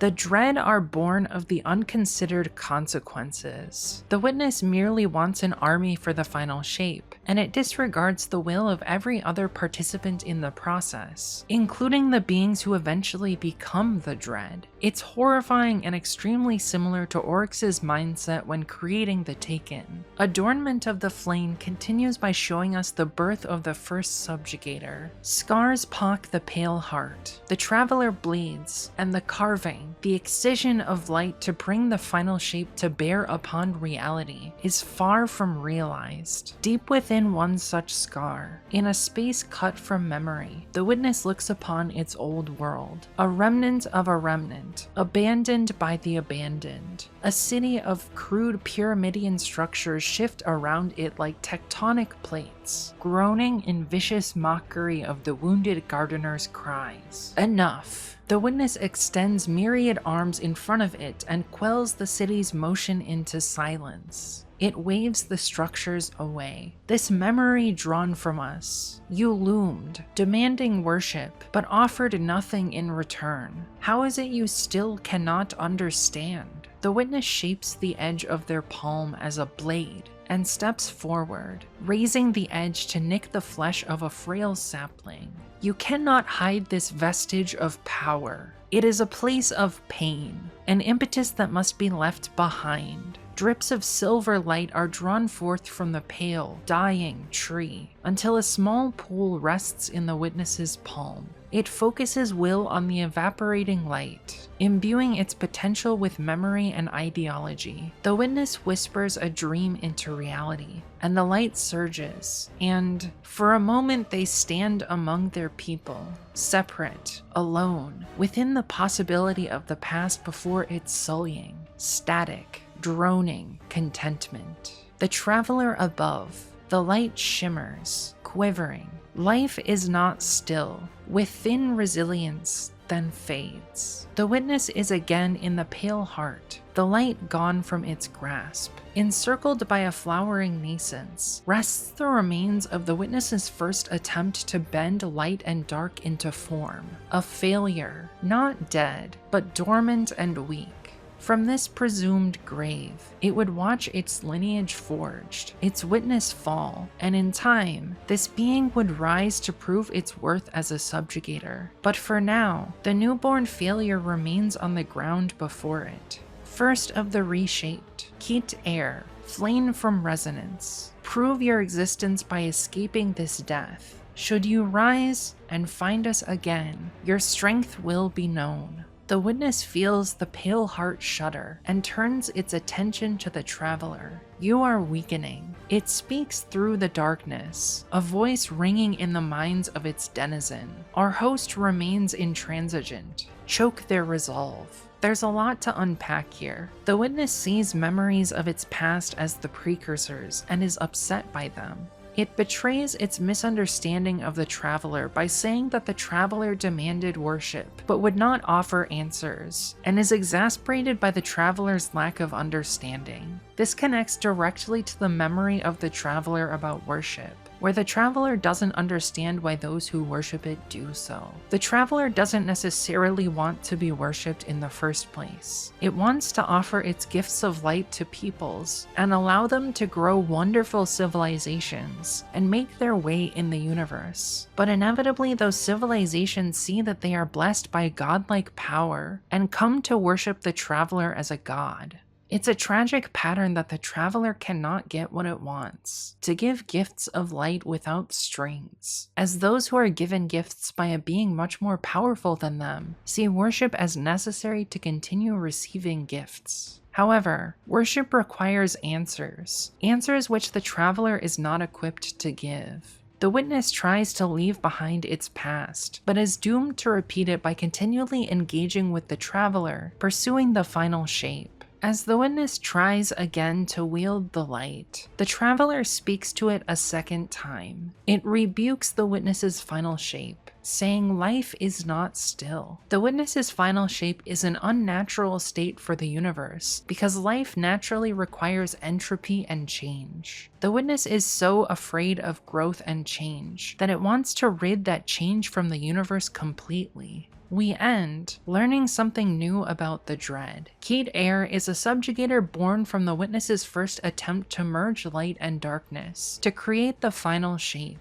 It views this subjugator as a failure because they are weak after birth, as most newborn things are. In response to the potential failure, the witness issues the subjugator a challenge, telling them to survive and return to the witness in order to prove their worth to live. At the beginning of episode Heresy, Kate Air kills Eris Morn, still tragically trying to prove itself worthy, seeking greater power aboard the Dreadnought. It seems that each member of the Dread is born out of the witness's attempts to wield darkness and light together. Finally, the witness sees that the Traveler's resistance is finite, and that its strength is weakening, so it tells the Dread and those within the Pale Heart to continue fighting the Traveler, to break its resolve, and create the final shape. This shows the stubbornness of the witness on its pursuit of the final shape. It wants its way, and will not stop or change its ways no matter what happens. The next entry describes the creation of two twin subjugators, the bosses from Dual Destiny. Torment rent in twain cascades upon the valleys and subjugates them again. Endless darkness envelops a tormentor, one of the first strips peeled by the Voice's blade. The tormentor is not alone. Light, buried deep within shadow, flickers erratically, as if painful convulsions warp its frequency. It is twisted around an ever-shifting many hands, and pulled taut to slick their knife with light like rosin. A heterodox pairing, opening the creation of new forms flayed from old flesh. An eternal voice pierces the darkness. Take shape, second born of pain. Through the light, bent in service to the deep, we twist your form into being. Take shape, now. In the deep, it peels shrieking torment into sistered slabs, paired from the flesh of our mind. The voice speaks a piece of its soul into the bisected flesh. A living mirror on which to carve our will. A blade of resonant energy carves slender humanoid husks from the quivering canvas. These figments of agony, they are the lessons we will share with you.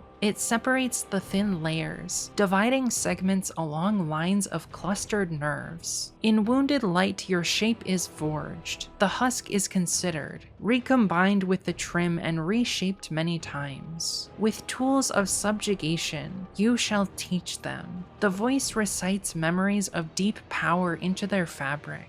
From Europa, it imbues control. From Neomuna, serenity. Until all light bends toward the finality of our horizon. With its command issued, the voice fades. Subjugated halves of torment are left in the silence of the deep. Their eyes open to the world and weep. The first half of this entry is pretty straightforward. The witness takes a tormentor and uses it as the canvas to create a pair of subjugators, presumably shortly after the creation of the first subjugator Keat Air. The phrase, second born of pain, could either be a reference to being the second set of dread beings the witness creates within the Pale Heart, or could be a reference to the fact that these subjugators are born of a tormentor, beings who are themselves based on Nezarec, final god of pain. The sisters are born to serve the witness's final shape, what it sees as the will of the deep. It's particularly interesting that the witness uses part of its selves, its soul, to create the twin subjugators, making them both created by and descended directly from the witness, using the tools of the deep as a knife. The witness seems more happy with the creation of these twins than Keat Air, stating that they are a mirror of the witness itself to impose its will upon the world. The specific mentions of Europa and Neomuna are likely references to the fact that one of the sisters wields stasis and the other wields strand, two halves bearing two different aspects of the deep. What exactly makes these subjugators more worthy than the first subjugator is unclear, but it may be a selfish connection born of the witness's very soul that leads it to see the sisters as more worthy.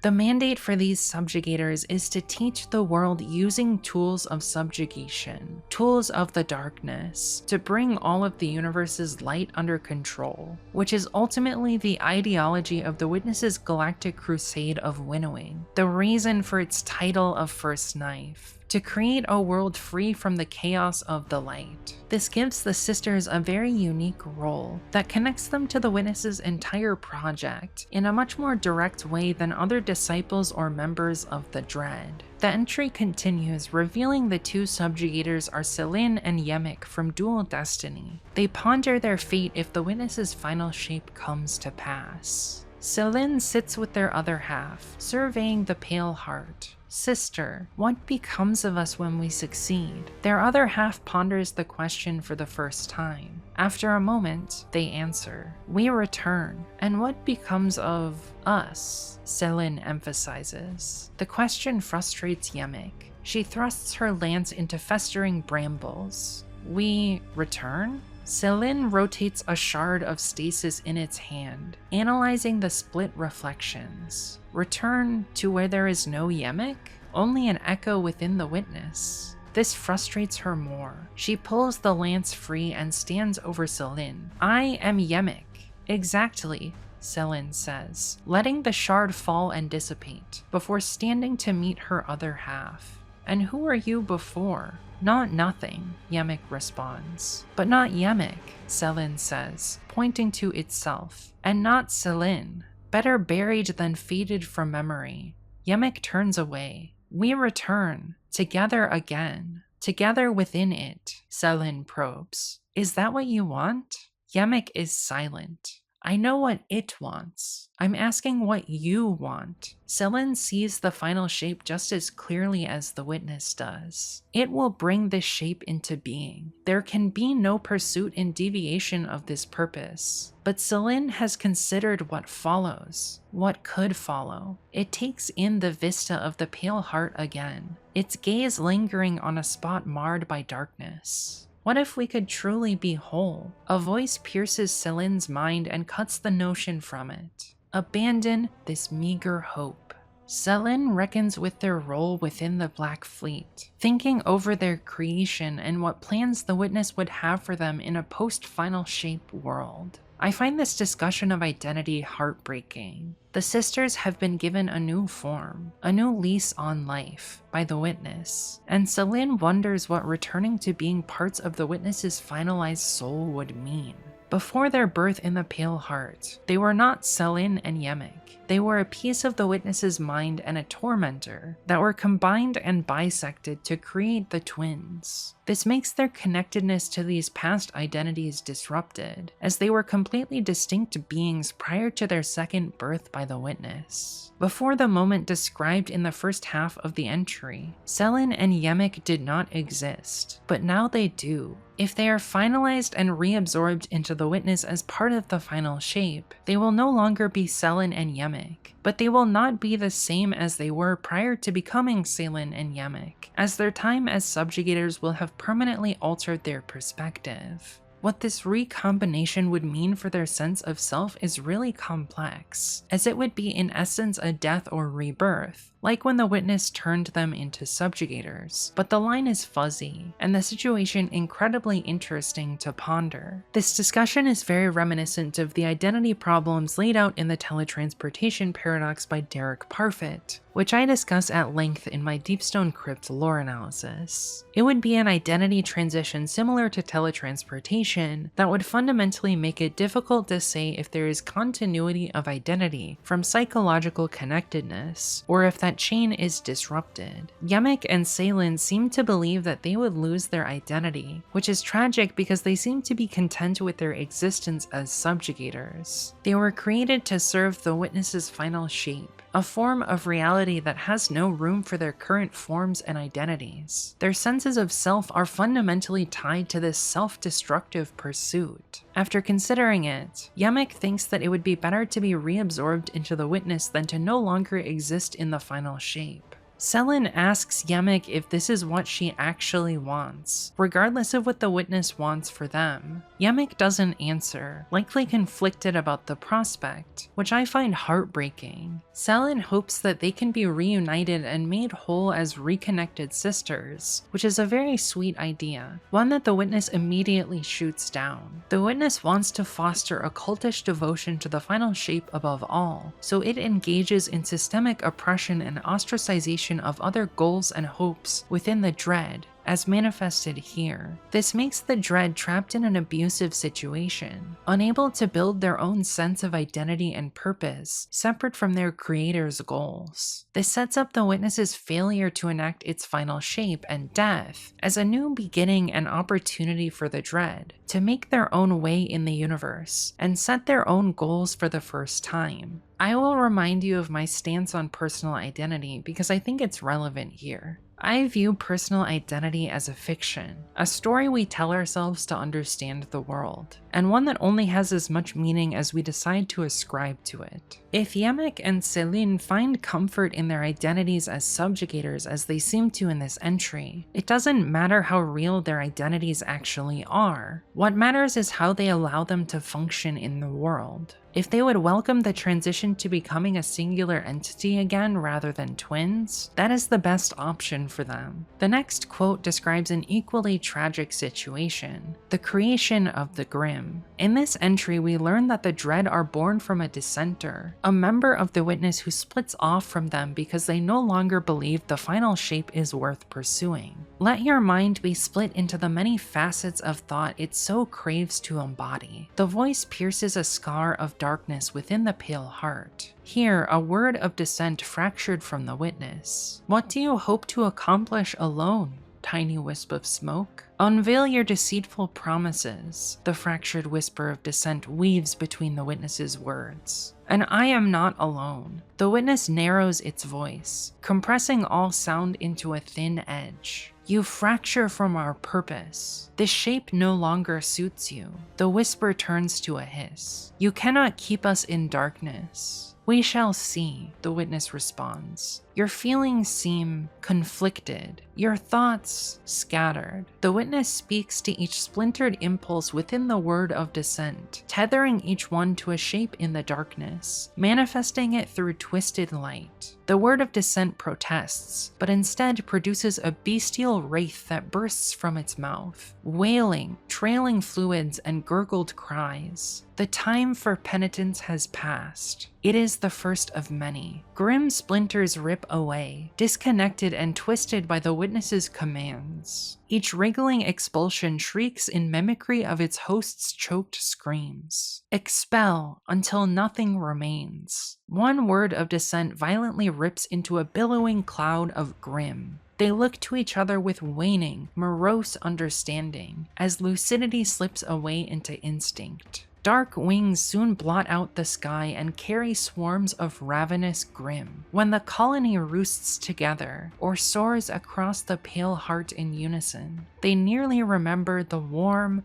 fleshy nest that, once, they called home together. They nearly remember a deeper connection between them, a singular nexus, as if they had been one being before this exodus. Endlessly, they search for it. They circle above the quiet whispers, and their numbers grow. But now, as guardians shoot them down, the colony loses pieces of itself. The memories fade more still. Colonies mix, and latent familiarity recedes into instinct and habit. Recognition of the former erodes and gives way to oblivion. The witness enacts a cruelty on one dissenting voice it has a particular hatred for. It splits that dissenter's mind, symbolically crushing dissent by fracturing a movement into a million pieces. A colony of Grimm that cannot remember their identity or purpose. Together they have a kind of hive mind that loses strength each time a Grimm dies. The witness consigns this dissenter's mind to slowly unravel as guardians destroy each neuron, one Grimm at a time, until there is nothing left resembling the mind, and it is no longer capable of thought.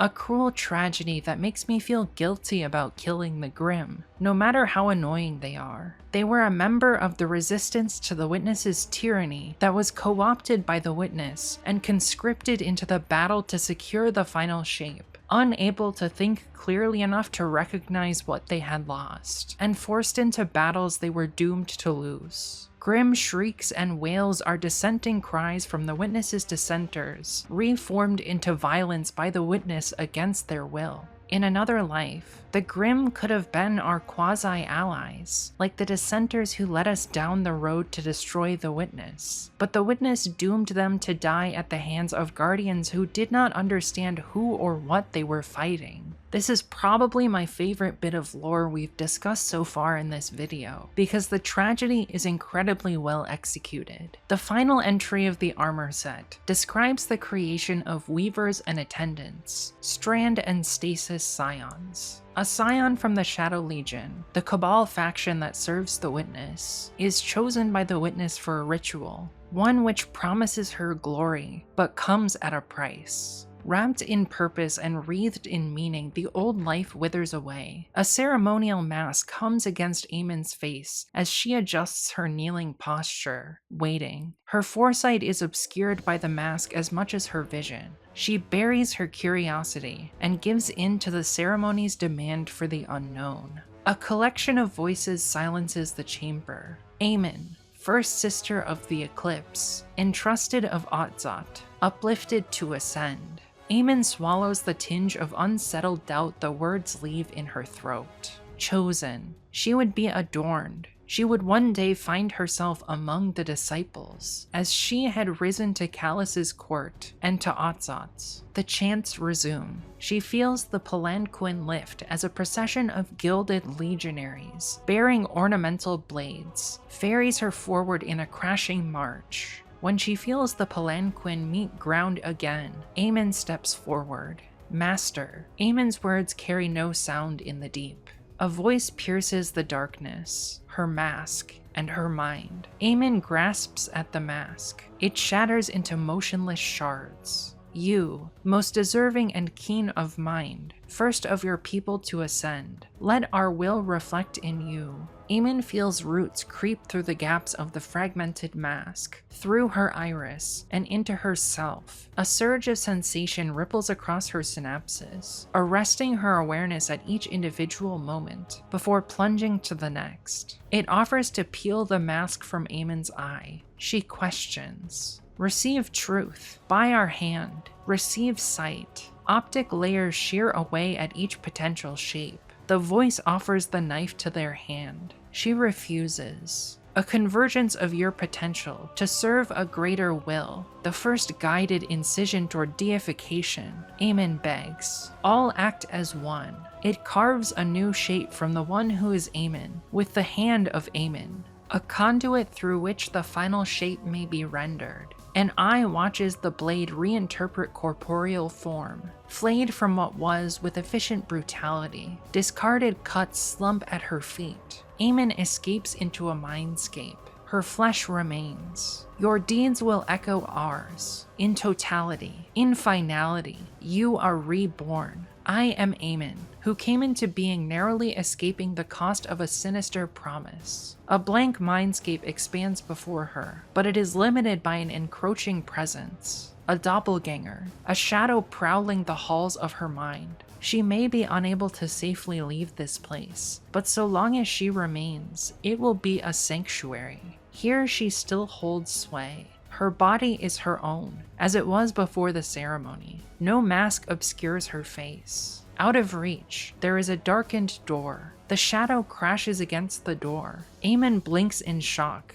and the mindscape shifts form to a barracks, returning to a place of safety. The door, a reinforced hatch with a viewing port. She presses her hands against the dark door and peers through the hatch porthole. A mimicry, carved from her likeness, stares back.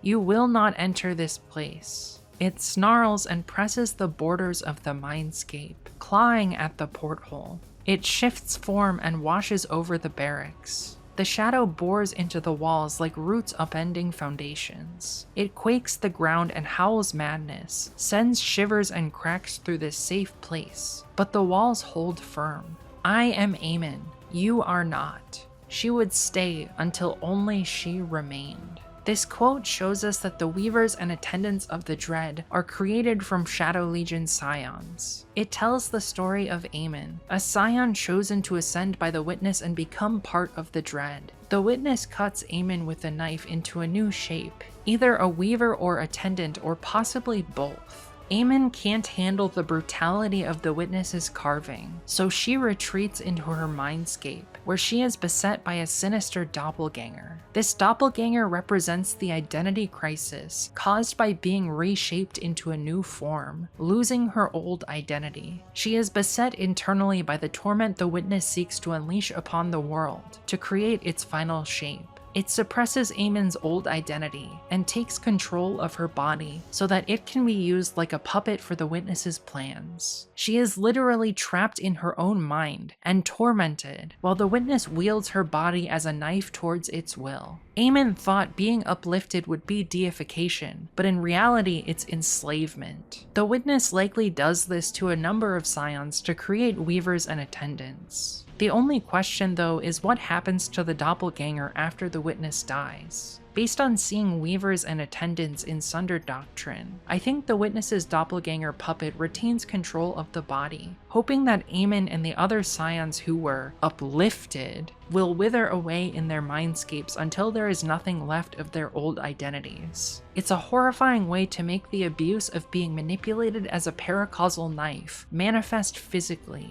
Each unit of the Dread is born in the ethos of the Witness, manipulated by their creator, cast into a new shape to serve the final shape. They have a tragic existence, born into a doomed cause, one that holds little care for their individual survival, only the enactment of the final shape. The death of the Witness is an opportunity for this tragedy to end, and for the Dread to set their own goals and terms of existence.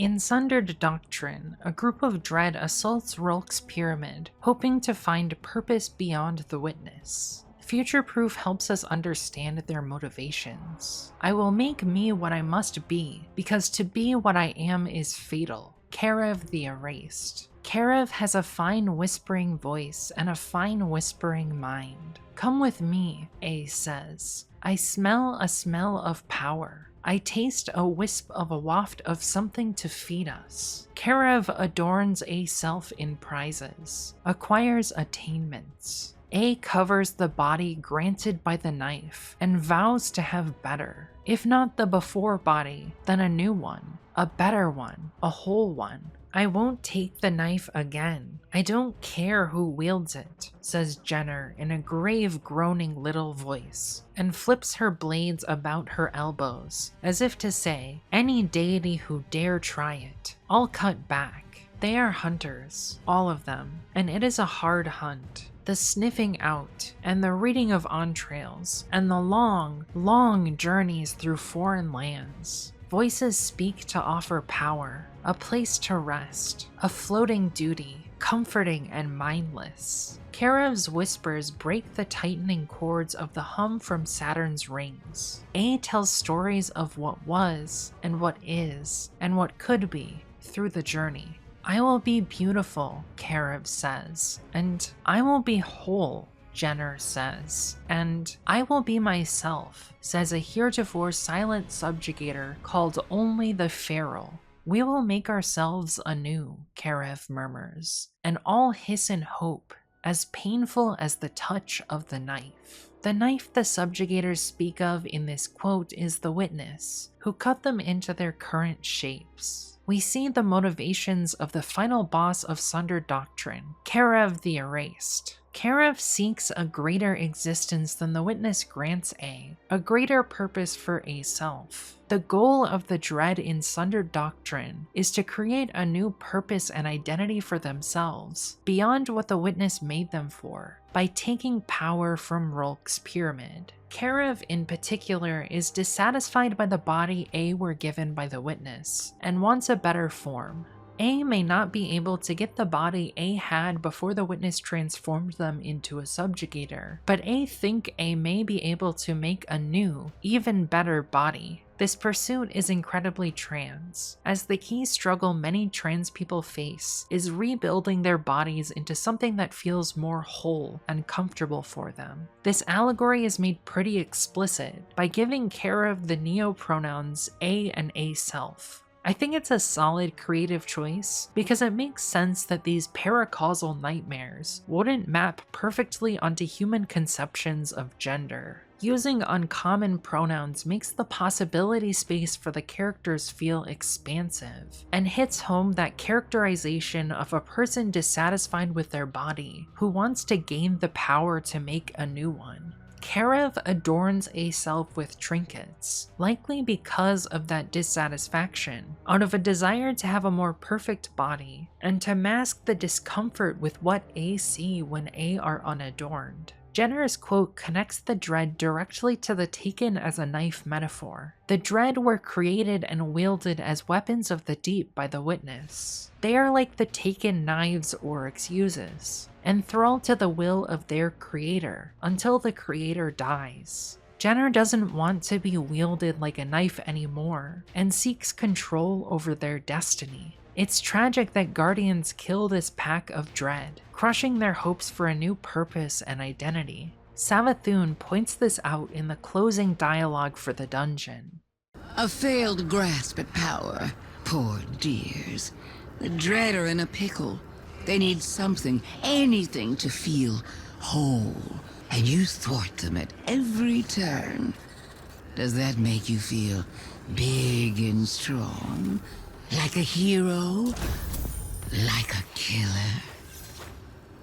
The Dread fight their way through the booby traps of Rolk's pyramid to plunder his vault because they want to feel whole and want a new purpose now that they are not being wielded as knives by the witness. Guardians don't want Rolk's power to fall into the wrong hands, so they do what they do best and kill the Dread. It's in character, but also very ironic for Savathun to be the one to point this out. She's trying to manipulate the Guardian into doubting their actions by calling them cruel. However, Savathun is the pot calling the kettle black here.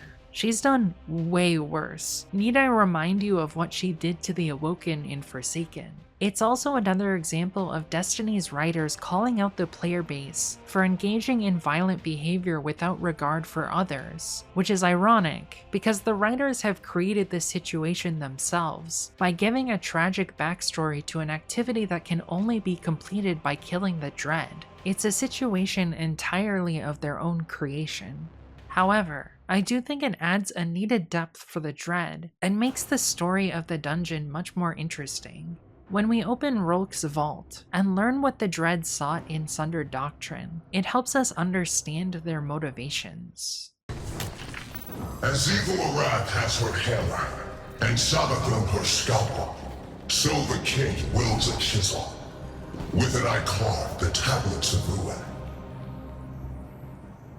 Anywhere I make my mark, there I create the world anew. There I cut death into the shape of my victory. So it is written. So it is. Ayat. Brother, that Rolk stepped on even the shadow of Oryx's robes, that he dared to lock away Oryx's secrets. And I, never aware of his tools within my court. I'll break down those walls sooner or later. You can bet your boots on that, Guardian.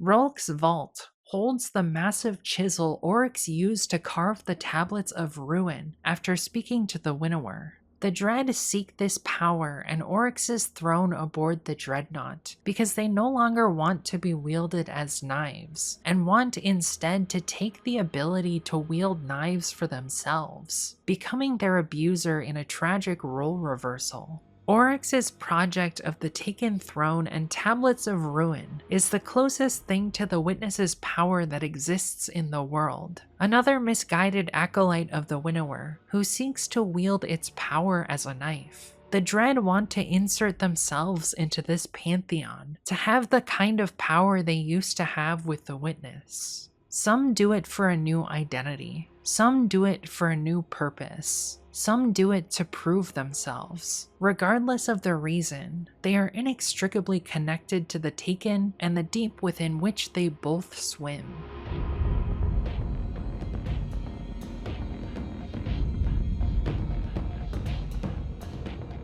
Episode Heresy gives us the biggest hints we currently have about the future of the Taken and the Dread. Their future appears fundamentally entwined. In the Nether, Commander Sloane speaks of a new influence on the Taken. Guardian, I mentioned that there's a new influence on the Taken, like feedback over a comms channel. It's been getting stronger and gaining clarity, like a radio signal gradually tuning in. I didn't want to mention this until I was sure, but it has a familiar rhythm to it. A cadence. I'm not sure how, but I'm afraid a Dread commander gained access to the Taken. A Dread commander gains control over the Taken. I believe this is Keet Air.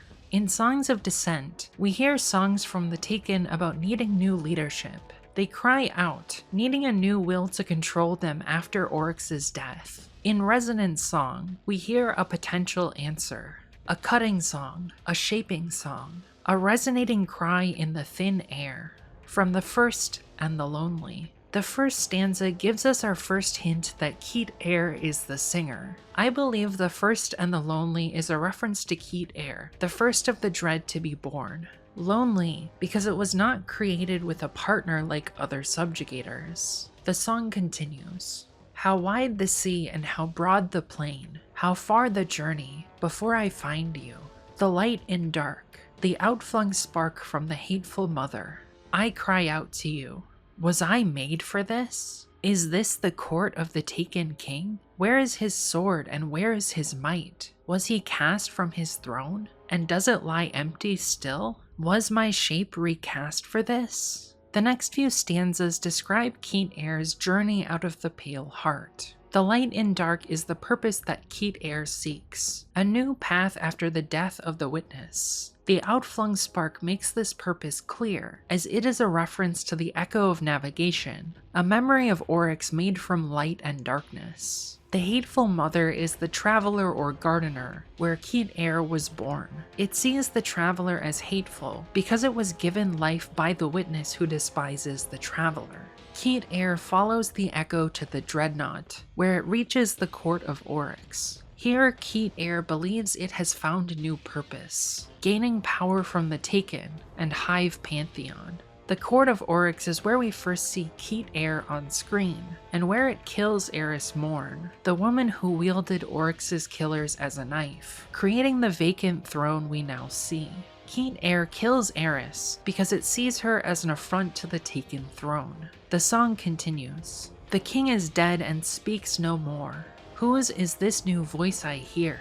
A voice from the hollows, a silent voice, out in the deepest dark, created by the king's flock. In the next stanza, Keat Air hears the new voice in the darkness, likely the new hand on the knife, seeking control of the Taken. Keat Air references the location of the voice as the deepest dark created by the king's flock, which is probably the blighted pockets of the ascendant plane that the Taken inhabit. This raises the question of whether the new voice was created by the Taken. You can interpret the line that way, as the first two entries of Songs of Descent feature the Taken calling out in search of a new master, but I don't think they literally created the new voice. Instead, I think they called out to the deep, and something or someone in search of power returned their call, coming to inhabit the deep and seek power over the Taken. That a voice can be silent is an interesting paradox. It likely means that the voice is not manifested into the physical world yet, or doesn't have the strength to assert itself fully yet. The song continues.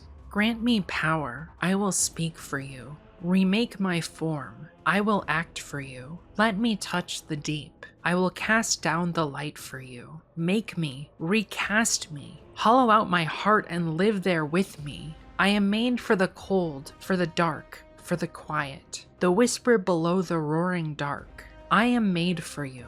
I am remade for you. I was made for this. Be subjugated, sisters. Open yourselves to torment, brothers. Grims and husks, weavers and attendants all. There is home for us. The will without will waits for us. My shape was recast for this. Open your heart. Let emptiness in. Keat Air responds to the voice, asking for power, asking to be used to cast out the light, believing it was made to serve the dark.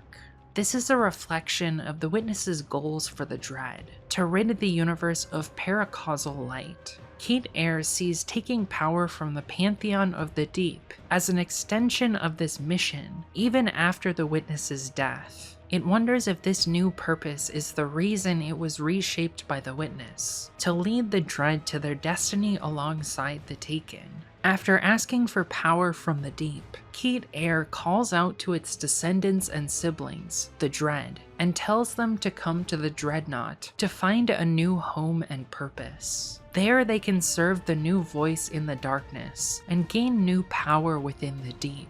This explains why we see the Dread on the Dreadnought in Heresy, and gives us a hint of what their future may hold. In the next Song of Descent, from the last, the new voice in the darkness speaks through Keat Air. A cry from the last, resonating from the first, spoken by the reshaped, for the unspeaking.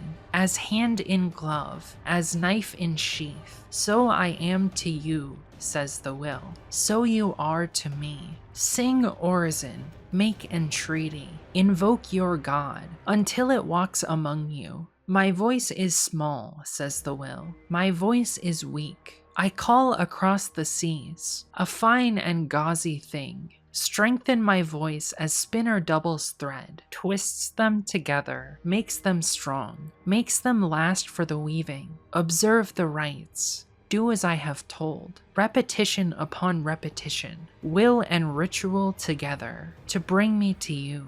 Praise the accretion disk, the material compacting, the new hungering will. I grow dense in reality, I grow rich in worship. Assert my will, sing for me, speak the name of the dark, at the edge of your blade. To the doomed, to the slain, open the doorway as a spouse does, on their long-awaited wedding day.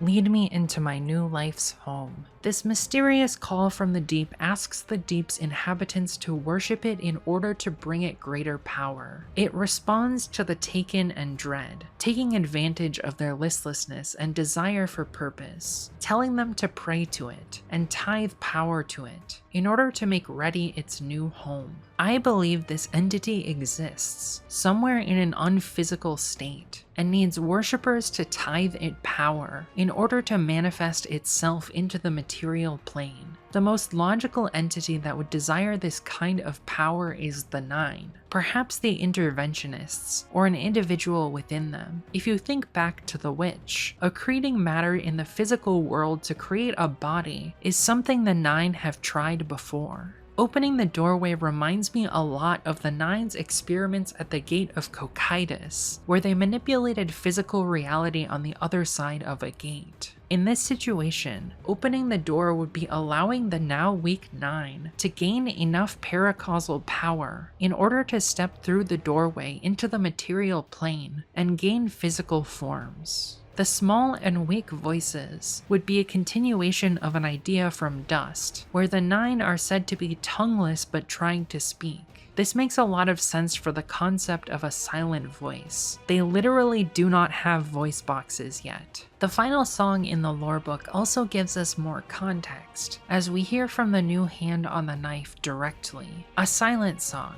a whispered song, a quiet song in the broken sea, spoken without speaking, by the will without. My blade reshaped speaks for me, in inhabited dimensions, on the rich fields, between the stars. A sweep of its arm and atoms scatter, particles spin entangled. I spin with them. Worshippers give praise. Idolaters perform rite, give glory and homage to the growing God.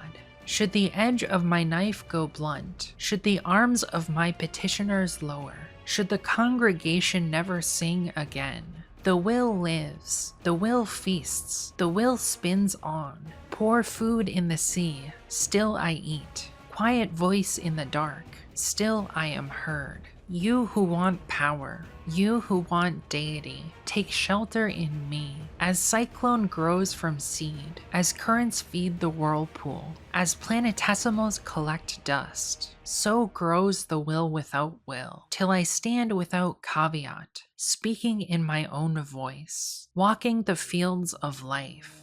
Guide, will, king, lord of every nothing. The new hand on the knife is again characterized as accreting power from its worshippers, becoming stronger and growing into itself, to a point where it can exist upon its own. We also get a title for it, Lord of Every Nothing. Another one of the songs of descent, titled Song for the Knife, features singers declaring that they are nothing as a recurring chorus. The final time this chorus occurs, the lyrics are, we were nothing, command us. We are nothing, command us. We will be nothing, command us. O new silent voice in the dark, be our will, our guide, our king, command us. Given that it's likely the paracausal knives who are singing, this means that the nothing in the title Lord of Nothing refers to the Taken, and possibly the Dread as well. They cry out for a new king to lead them, but do not receive a king. Instead, they receive the Lord of Every Nothing. This implies something about the Taken, as most of them did not freely agree to serve Oryx when they initially were taken by him. Now that they're used to being taken knives, they beg for a new ruler, as Oryx has stripped that resistance away. This is horrifying because it implies that they crave subjugation. In feudalism, which the titles King and Lord evoke, a lord is a member of the nobility that sits just beneath the king, serving as a vassal to them.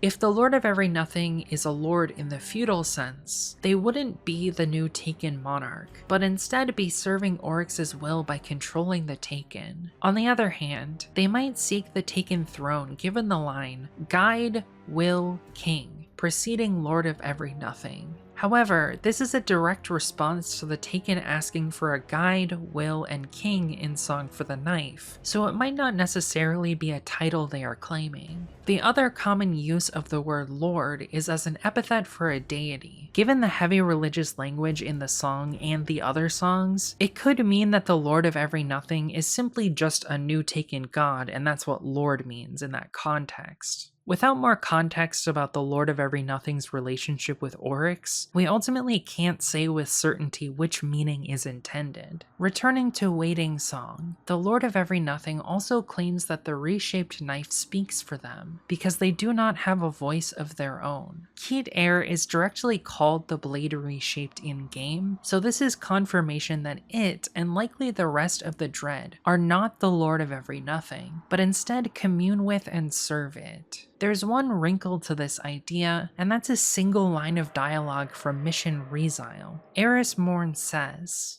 "The resident knife approaches at Oryx's bidding."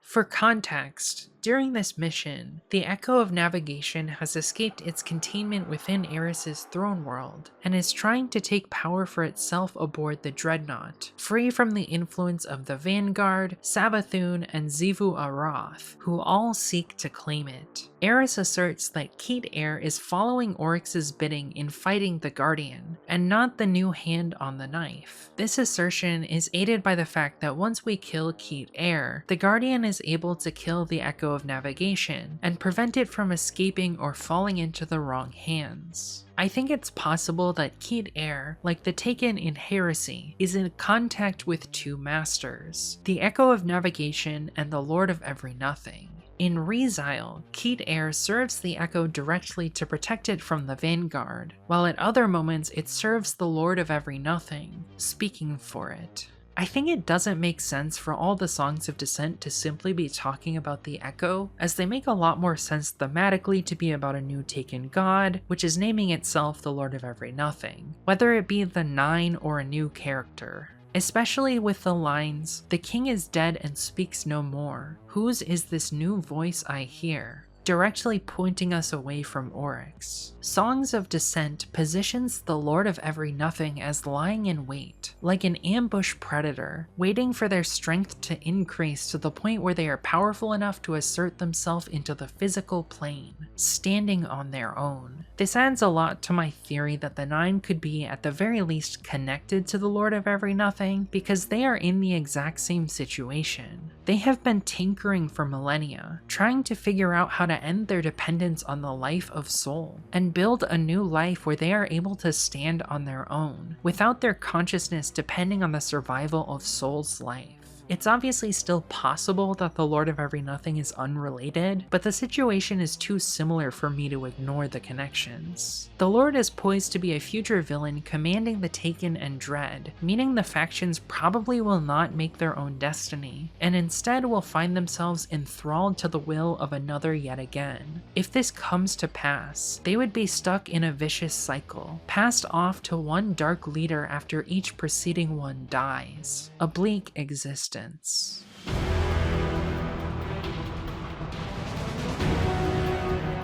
Destroying the Echo of Navigation at the end of episode Heresy leaves the Taken and Dread in an uncertain position once more. When debating whether to kill the Echo, Eris says, "And we would lose much.